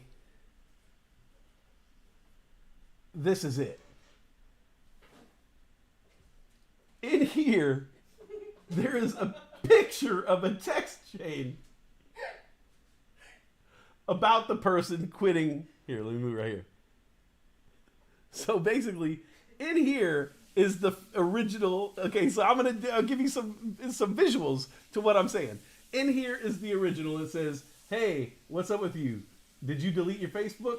Facebook, right? This is going back to 2017. This is how fucking sick I am, all right? I'm a fucking bad friend. I'm a bad motherfucker, man. All right, this is going back to 2017. This is how bad I am, man. Yo, I set him up. Yo, what's up with you? You deleted your Facebook? Yeah, almost like 2 months ago. I'm over that shit. Too negative, right? And so I took a screenshot of that, right? And then I sent that in another text message that says, hey, are you still on Facebook? Nah, I dropped it months ago. Third time's a charm. And then I sent it. So that's the, and then this is actually a screenshot in another text chain of a screenshot. So this is a conversation with a screenshot, with a conversation of a screenshot, with a conversation of a screenshot. So anytime my friend quits, so anytime my friend quits Facebook and goes back on social media or whatever it is, because going back to 2017, everybody was on Facebook and now everybody's on Instagram. So I don't let that shit go at all. I'm on top of that shit. And I've been doing this shit since 2017. And like I said, I'm a fucking terrible friend, man. I'm a fucking asshole, man. I don't know, man. Like there's just certain things, like if you're a friend if you're a friend of mine and you say some out of line shit or some dumbass shit, like, my bad, dude. Like, I gotta screenshot that shit. I gotta fucking screenshot that shit. I gotta fucking keep it. I gotta keep it in the annals of history. The crew needs to know, man. I gotta, mark this date. I don't know. I'm a historian. I'm the historian. I'm not gonna remember all this shit, so I gotta mark it down. Anyways, I don't know if you guys followed what I just said right there, but this is like I said, This is a 6-year. So when I started doing this, my friend had already quit social media once and then came back to social media. And so I was like, oh, you already quit social media and came back. And then they quit and came back again. And that's when I started doing the screenshot, because I had a feeling that in 2017 that this person was, I knew where social media was going to go back then. Like I locked down in 2008. I locked down one name for all my social medias, Chief Buddha, right? In 2008, like I think even before Obama was in power, I had already locked down Chief Buddha. I knew where social media was going. And so anytime I heard a friend of mine saying that they were quitting social media, I knew it was bullshit. Because why would you quit something that can be a useful tool for you? You're going to find out later on that you might even need that. You might even need to use that app that you just quit. And so I'm of the mind that you keep all the apps, keep your social media, keep your account, keep your name, lock it down. Use it as a tool. Don't let it overcome you. Don't let it overtake you. If you find yourself hitting the social media like you would hit a cigarette, you know, like you would hit the weed, like you would hit the drink, you know, if it becomes one of those things for you where it's just like, fuck, man, I got an awkward moment right now. Awkward silence, awkward stillness, nothing on TV, no inspiration right now. Most people, you know, you fucking smoke something, you drink something, you know, you do something to that effect, and social media is becoming that thing where you can just pop it open and get a little boost to something real quick. Double tap that, yeah, woo! Like for me, I'm just like you open up I'll open up my Instagram right now. It's hell embarrassing, dude. Watch this. This is so embarrassing. I'm gonna open up my Instagram right now. First thing you see, right there. It's so fucking embarrassing. I didn't know that was gonna happen, but I knew it was gonna happen. I knew if I open up my Instagram right now, you're gonna see some titties and ass. Because every time I open up my Instagram, I'm like, oh, titties, hey, ass, hey. And so now my Instagram thinks like every time I open it up, that's what I want to see. So every time I open up my Instagram, all I see is fucking women. Look, my girlfriend knows this. If you open up her Instagram, it's even fucking worse. All right? Even worse.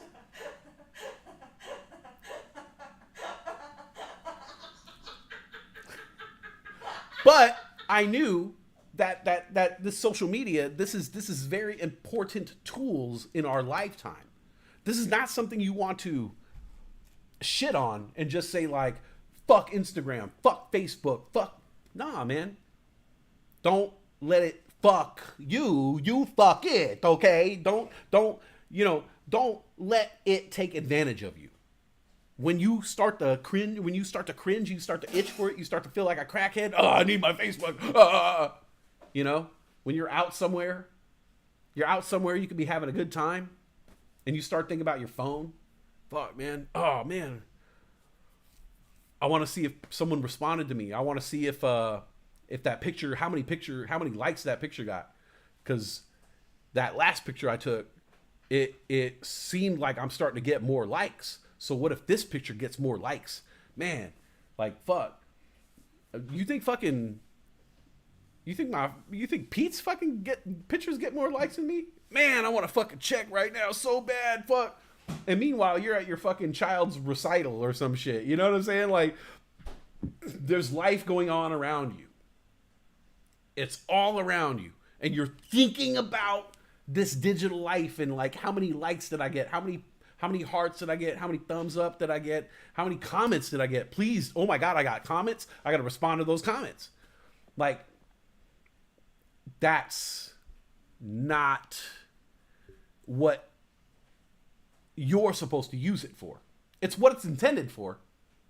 The intent is to wrap you up. You know, the intent is to keep you there. That's why every time I open up my Instagram, let's go. Oh, Anthony Jeselnik. I actually got a comedian. Let's see. We'll do random. I'll go random swipe down. Let's see. What do we got now? Random swipe. Oh, Democrat shit. They're like, you're a Democrat. And a busty Asian chick in a jacuzzi. So they're like, comedian, Democrat shit, and busty Asian chick on street corner right here. Street prostitute, busty chick, like.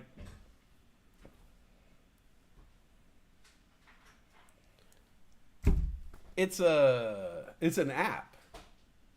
You know, it's an app. It's for fun. It's for entertainment. It's for entertainment purposes. You know, like if you start to cringe over it, if it starts to like trip you out, like fuck, man. Oh, I just want fucking like I just like fuck, bro. Just want to fucking just get like 15 minutes. 15 minutes, just like, let me get a fucking break so I can just look at my fucking phone. And when I say this shit, like a lot of you guys know, you have felt this. Because I felt it. I've been there. I know. I'm not fucking speaking from like no experience. Like I know how fucking the pool is. I'm on every fucking social media with 2 fucking names. You know what I'm saying? You know how many social medias I fucking have? It's insane. I'll tell you right now, I 100% have more social medias than you. You. As a matter of fact, I probably have more social medias than everybody here combined. Like, it's ridiculous how many social medias, but I can't let that shit control me. I've let it before. I've gotten in fucking modes where fucking it's just like, I get home and it's like, all right, I gotta start creating content. Gotta make sure fucking this content comes out here. This site gets this one gets this app gets this app gets this. Oh man, fucking gotta make more content. Likes. Okay, I'm gonna pay money to pump this one. Next week I'm gonna pay money to pump this one. We'll see how that works out. I might, you know.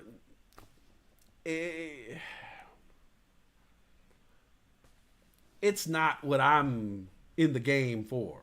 You know, I'm in the game to chew bubblegum and say you know into the mic 67 times. That's why I'm in this motherfucker. Shit. I'm in this motherfucker to do a Bernie Mac impression. Ain't that right? Ain't this motherfucker at the top of his game? That's right. I'm talking about none other than that motherfucker, Westside. Ain't that right? That's my boy. Yeah, I don't give a fuck. This motherfucker. Ain't that right, motherfucker? You tell him, Westside. So you use your app.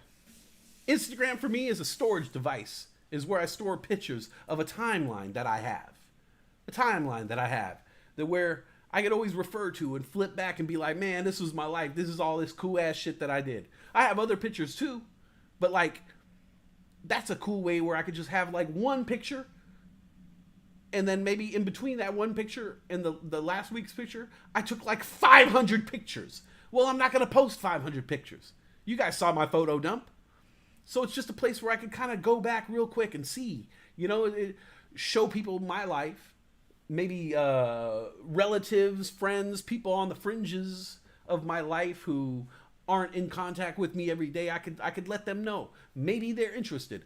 And I'm not being narcissistic and thinking maybe they're interested in my life.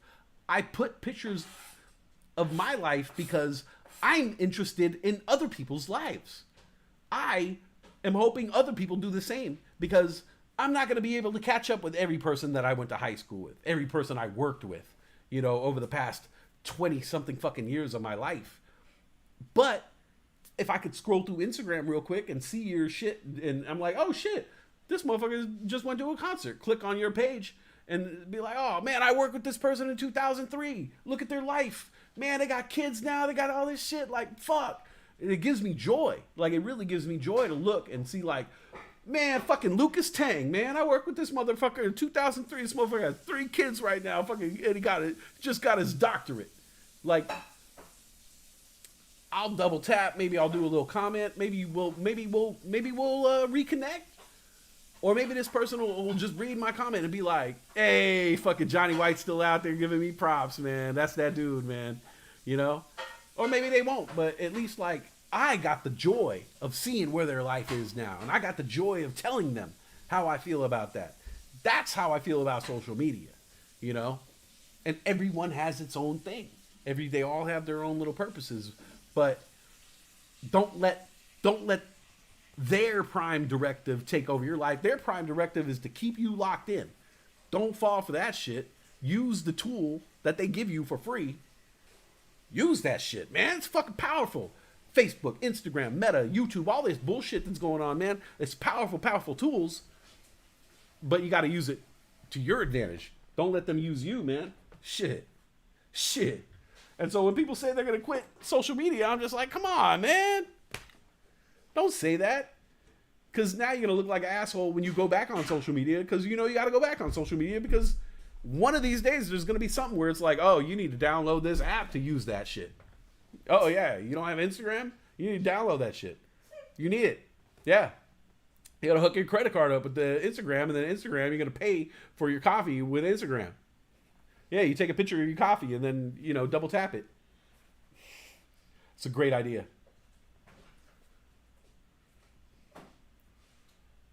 Check. Uh-oh.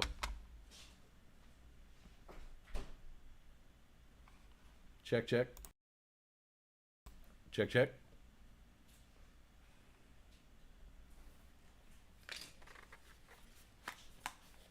Fuck. What's wrong? My equalizer went out. Oh, no. Check.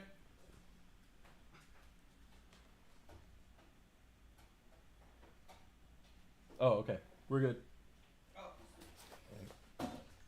Yeah. You know, like the graphic equalizer when it shows you like your voice. You know, green to red, green. Sometimes on Streamlabs it'll shut down so I can't tell if they can hear me or not.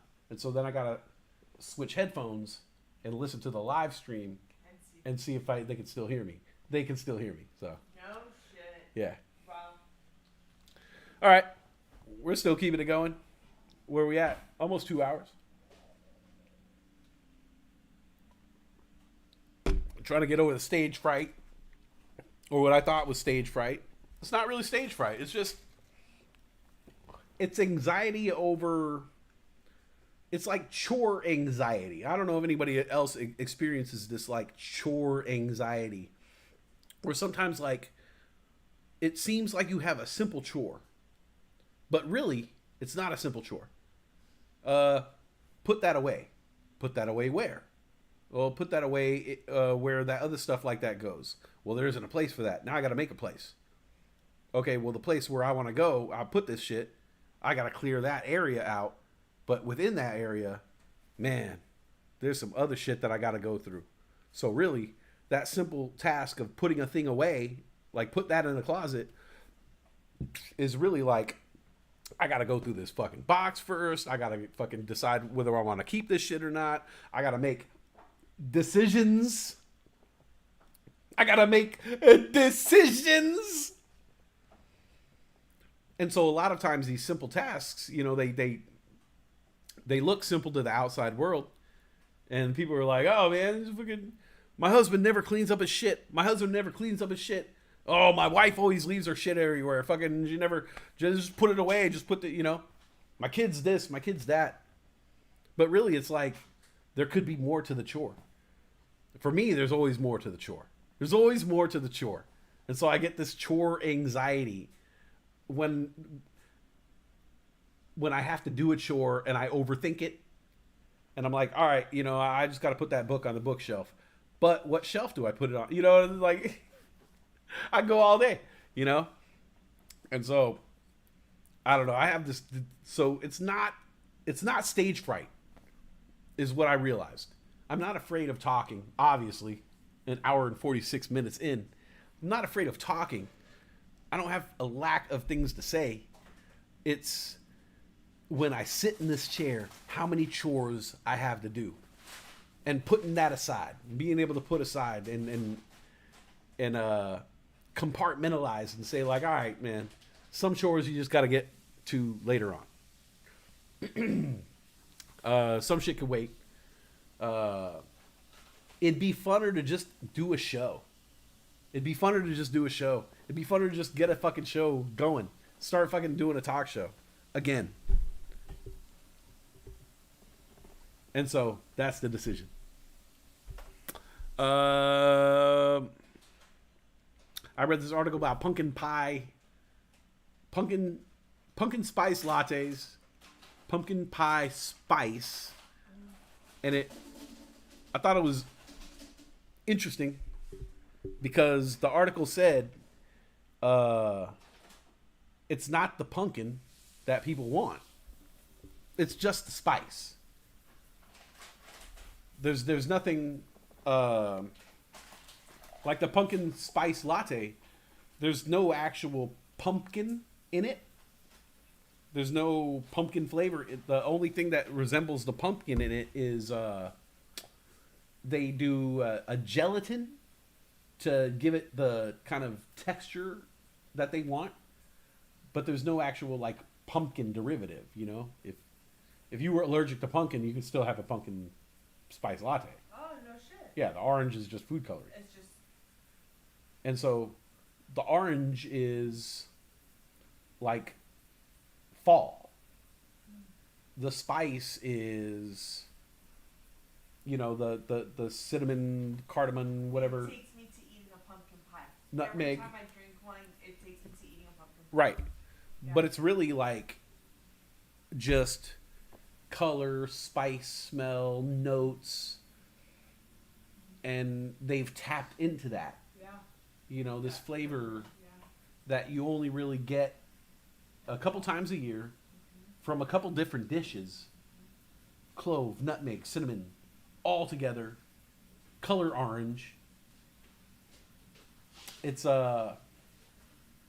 people just want something with that cluster of spice, with that color during this time to kind of like let them know where they're at. Yeah. You're in fall. You're here. What article was this in? Something in the Atlantic. No shit. Yeah. That's very interesting. Let me see if I still have it. Oh, I've been saving articles that I think you should read. Oh, yeah. I'm trying to be better about saving my articles.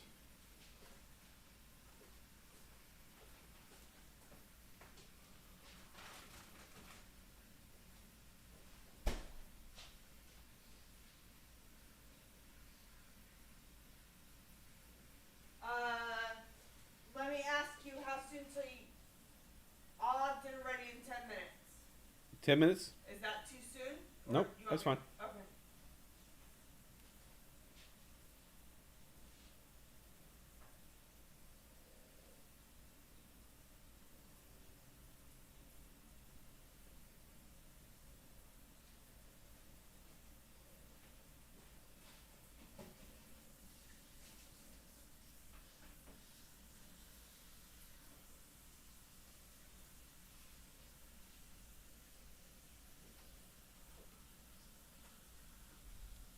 Let's see.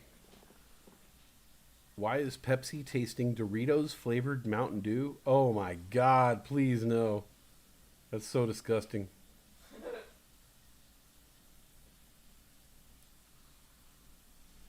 How Starbucks perfected autumn?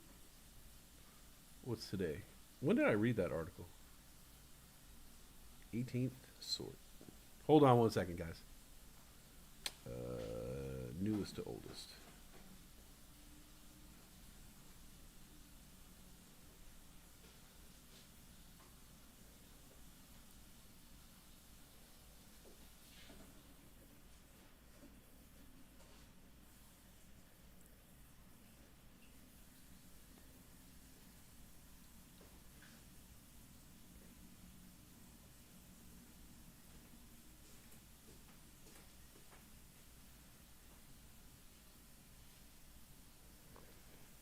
Let's see here.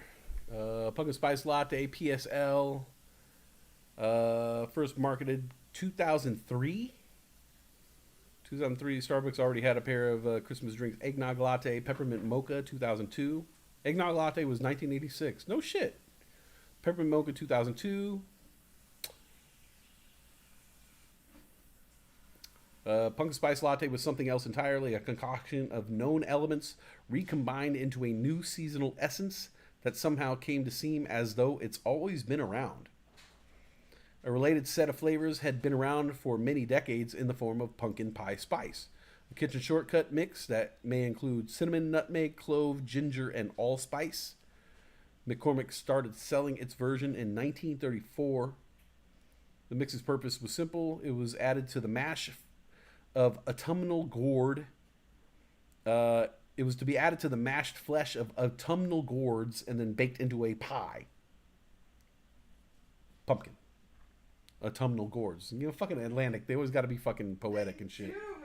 Mash of autumnal gourds. Love that shit. Starbucks research and development personnel working in a 21st century liquid lab embellished this idea by means of subtraction. They got rid of the pie. The spice mix was disembodied and dissolved into a drink, then spiked with color to give the drink orange, a pie-adjacent hue. The presence of crust and a gelatinized interior had always been unnecessary. Starbucks casually decided pumpkin pie was just a medium to deliver the spice mix that constitutes autumn's true gastronomical signature. It makes sense, really. Do you want to eat the pumpkin? No. You just want the spice on its own. And so they just go on to talk about pumpkin spice and all that shit. But the humor website, The Hard Times, recently joked about a fictional Starbucks drink, the Wet Leaves Latte. In a way, that's exactly what the pumpkin spice latte is and always was. The Wet Leaves Latte. Just something, it's a drink that comes around every year that lets you know, yo. For sure. It's that time of year. Yeah. It's that marker. It's Christmas music in the mall. It's pumpkin spice latte. I feel that it would take away its wonder if they brought it all year round. Like, I know I've been reading that people are trying to push for that. Yeah. And I think it would ruin the epitome of the pumpkin spice. Yeah. Absence makes the heart grow fonder. You take it away, you limit it. You know, even at the cafe over here, it's only good for a month or two when you get it, and you can only order it for a certain amount of time. And so, if you're, say, the pumpkin spice latte, they stop serving it in, say, January, right? Mm-hmm. If you try to order more on December 31st, they wouldn't let you have more. Like, they're just going to give you just enough to where you're just running out at that time. Okay. Yeah. They really do limit it. Yeah. Yeah, well, I get excited when I go places and it's the end of December and I'm still able to get it. But that's the first question I asked. Do you still have pumpkin spice latte? Yeah, well, I'm going to try my hardest to maybe, get a little something, You know what? Honestly, bring a little something of syrup home. I'm satisfied with this. No shit. I am satisfied with this. Oh. Yeah. Okay.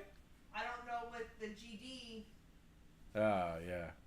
Well, we could maybe find that sugar-free. They had a bunch of sugar-frees. Oh, okay. Yeah. Let's see. Pumpkin pie sparkling water. Oh. That's gross. That's gross. What are you being for Halloween? I don't know. I haven't even really thought about it yet. I want I want to do a video for Pokemango, and so I thought it would be cool to get like a big Pokemon Pikachu onesie, because onesies are kind of like my thing, I guess. I'm kind of known for that, you know. I don't know if you know this, but I love scotch. I don't know how to put this. I'm kind of a big deal. I'm kind of a big deal. Really? People know me. Well, I'm very happy for you. I have many leather-bound books. I have many leather-bound books. Yeah, I don't know. I was thinking about, but I don't know. We haven't talked about it. I figure my birthday is that weekend.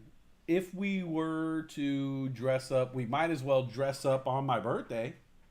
Oh. Everybody can dress up, wear a Halloween costume, karaoke. We're gonna do karaoke. Hey. Karaoke for my birthday. She's up all night to this song. She's up all night to get some. She's up all night to get some. I'm going to sing that song. I realized I was listening to it tonight and I was like, if I came out and did karaoke and just started the night off with this song, motherfucker's going to know what's up. But because I always do, this is how we do it, and I don't know. That is your jam. But I feel like I'm getting typecast, you know? What does that mean? Like that's all I could do, you know? Like people are like, oh yeah, he just knows like 2 or 3 songs, you know? Interesting. You know a lot of songs. I know a lot of songs, and I need to show my range, and so I think I might break out and do different songs, even though we've never done karaoke, me and you. The whole time I've lived out here, I've never gone out to karaoke with anybody. Nobody. We don't do it. Nobody parties, man. Nobody knows how to party. Starbucks sugar-free cinnamon dolce latte. Do they have sugar-free cinnamon dolce? I don't know. I don't know if they have that anymore. I don't know. I don't work at a real Starbucks. I work at a Marriott Starbucks, so our menu is pretty fucking limited. But it's cool because people all the time they're like, "Hey, can I get a triple frappuccino?" And I'm like, "You dumb bastard!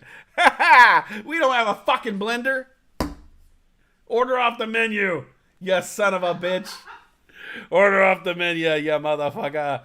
Gene Tennis at the plate.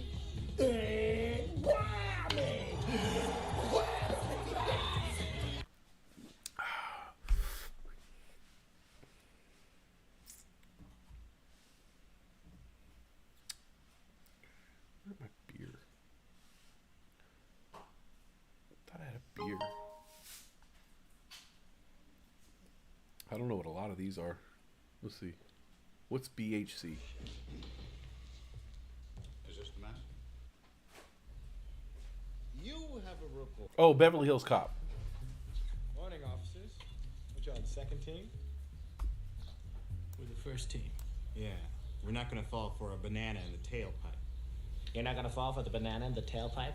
It should be more natural, brother. It should flow out like this. Look, man, I ain't falling for no banana in my tailpipe. I think I got shrimp I don't normally get. Uh-oh. All day, all night, you feel my heat. Feel my heat. Look, it's over, okay? I'm done. Guard! Y'all want to see a dead body? Yeah. Oh, that don't even have.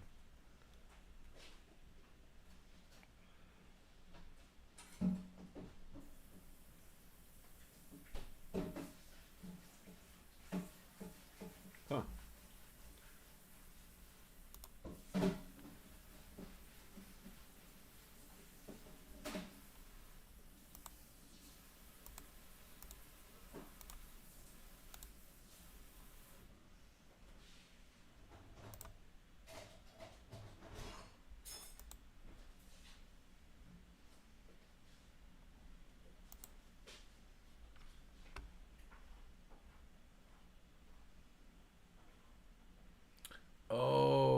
I didn't.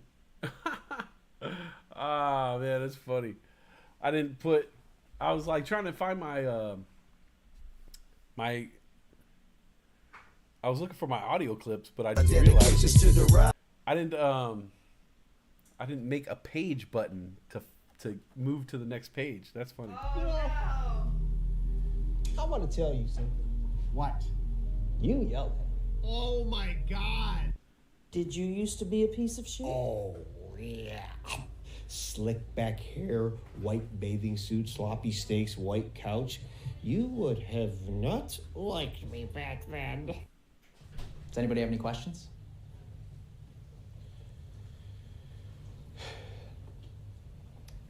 Not trying to be funny. Gulping down some pig. I think I'm ready to hold the baby now. I was a piece of shit, though. Used to be. It's I just said what? after 10 p.m. This is the adult tour. I'm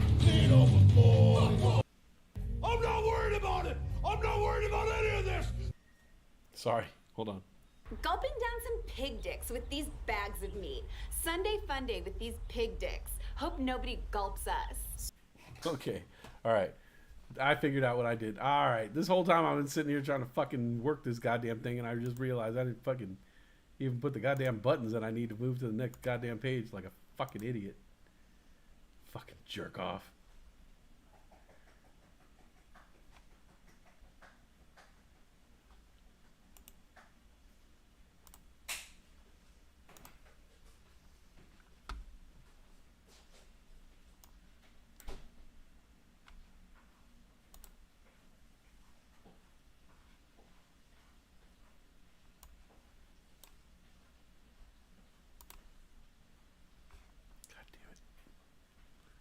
I need Dr.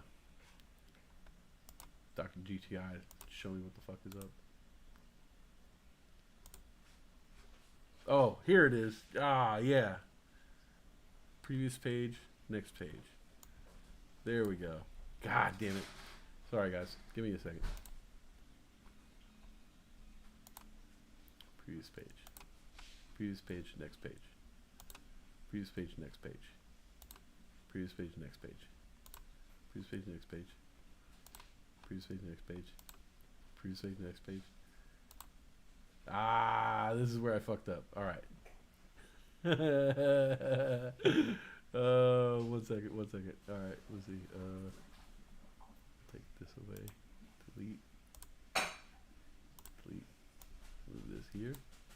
Okay, and then we'll put this. Previous page, next page, previous page. All right.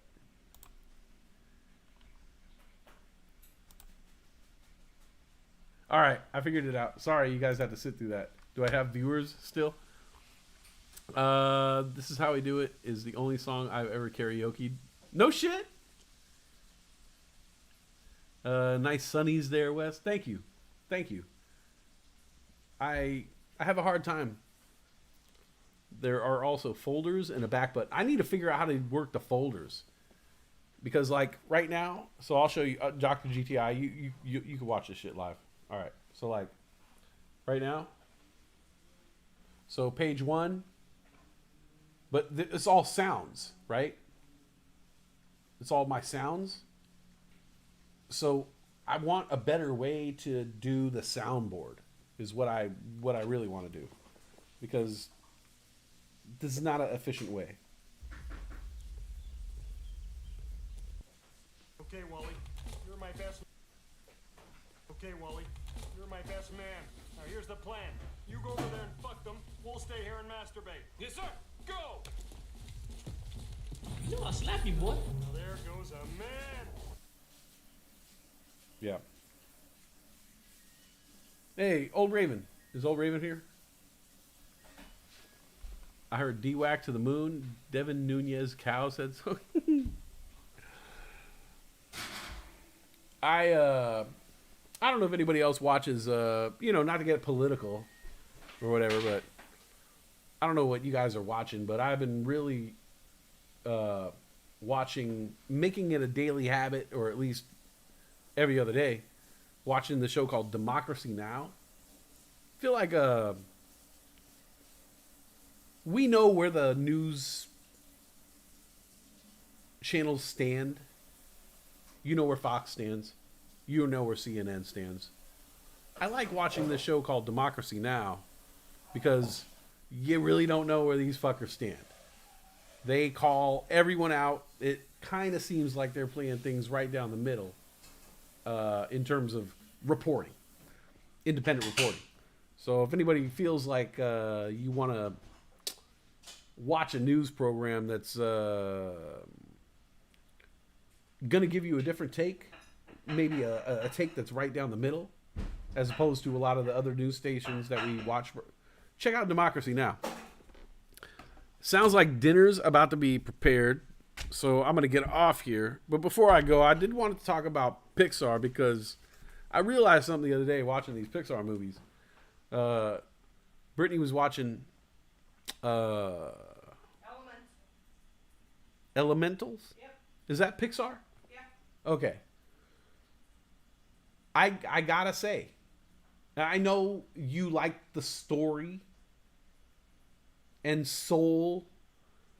I know you started liking that. Ayla told me she liked it a lot.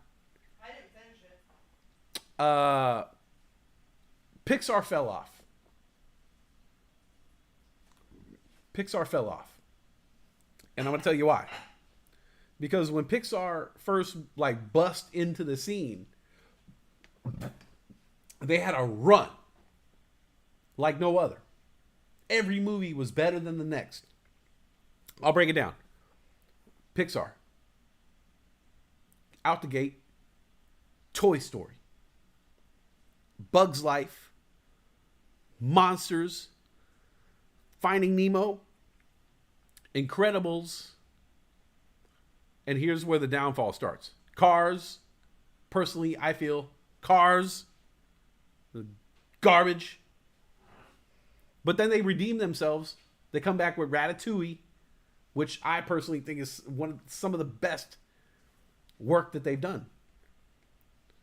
And then WALL-E, they try to give life to a robot and WALL-E is one of those. I've seen it a couple times and I never went back to it. I could rewatch a Toy Story. I could rewatch Bug's Life, Monsters Inc. any day. Finding Nemo any day. I'll watch it any day. Ratatouille, I'll watch any day. WALL-E, not so much. Up, I've seen Up one time. I thought it was sad. I thought it was kind of depressing. It is. And this is where the downfall starts. Because the next slate of movies from Pixar after Up read like this. All right. After Up, which was a real fucking downer, it's kind of ironic. This is the next slate of Pixar movies. All right. Toy Story 3, Cars 2, Brave, Monsters University, Monsters Inc. 2, Inside Out, Good Dinosaur, Finding Dory, Finding Nemo 2, Cars 3, Coco, Incredibles 2, Toy Story 4, Onward, Soul, Luca, Turning Red, Lightyear. And I don't know if you saw any of those last group, Onward, Soul, Luca, Turning Red, or Lightyear, but I gotta admit,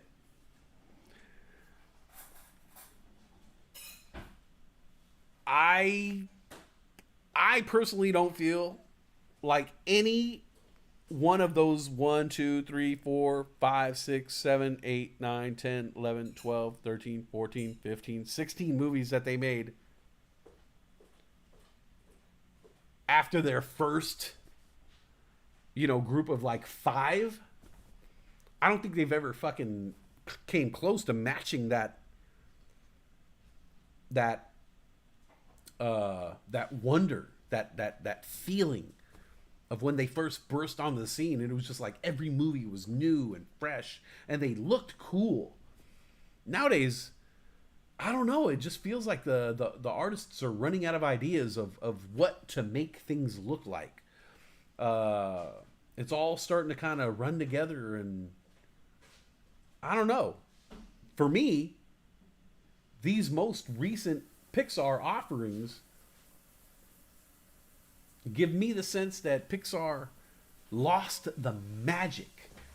Lost the magic, you know? I don't know.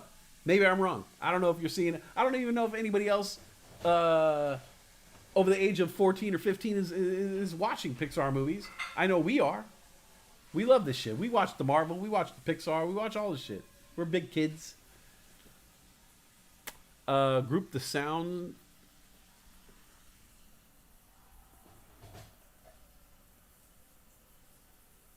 I hate that stupid heart. I can't read the chat with the heart there.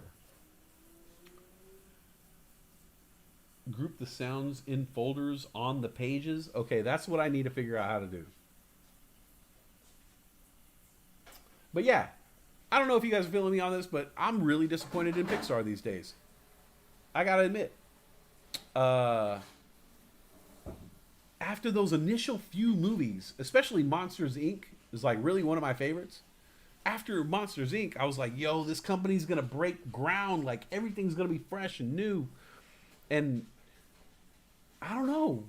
Visually, I've been underwhelmed. Story-wise, I don't know. It just doesn't feel. Storylines have been good. The messages that they're conveying have been, as a mom, they've meant a lot. I don't want a message though. Like. Well, then that's not Pixar. Pixar's a message. Really? You saw me bawling my eyes out during Elemental. Yeah, I gotta watch that. But like visually, it doesn't stimulate me, so it's hard for me to attach to it because it was just like, I don't know, a lot of just fucking blobs to me. You know, it's like nothing with a face and whiskers. You know, that's what I need. I need a face and whiskers. And cute little cat ears. I just need. And where's the Pixar cat movie? You know. For sure. Where's the Pixar cat, man? Like, come on, man. Stop giving me blobs and ghosts and fucking toys and forks and shit, man. You have the fucking ability to make the cutest cat in the world and fucking make it talk, and you don't. You know, where's the Gizmo movie? For sure. You should write them. Right? Yeah. But then DreamWorks is like, we got that shit, bro. Come over here to our side, DreamWorks. We got some new shit, you know? Cats, dogs, superhero cats and dogs, you know? Secret Life of Cats and Dogs. What you want, man? We got it. I will say Puss in Boots did a good job with the cat. Puss in Boots did a good job. All right. I'm going to take off. It's dinner time. I hope you guys have a great night, day, whatever. Day and night. Hit it!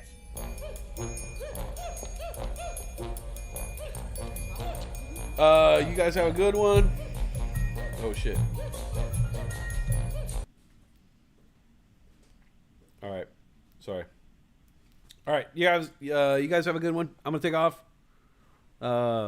Shrimp Scampi, the woman who doesn't eat shrimp, just maybe shrimp scampi. You guys have a good one. Thanks for joining me tonight. What's tomorrow? Thursday? Tomorrow's Thursday. Can I do a show tomorrow? Do we have things going on? I just have a class starting at 3:30. 3:30. Are you gonna be here? Yeah. 3:30, because I would probably stream at 3:30. Mine's on FaceTime. FaceTime? It's a video one. Okay. With a gynecologist. Huh? With an OB. I don't know what. Yeah. For what thing. If you guys didn't hear that, it's with the gynecologist. If she didn't say that loud enough for everyone to hear, it's gynecologist. Ugh, something about that word. Yeah, we're gonna hang out, eat dinner, watch TV. You guys have a great night. Thanks for tuning in, and I will try to get a stream in tomorrow. No more stage fright, man. No more stage fright. No more stage fright.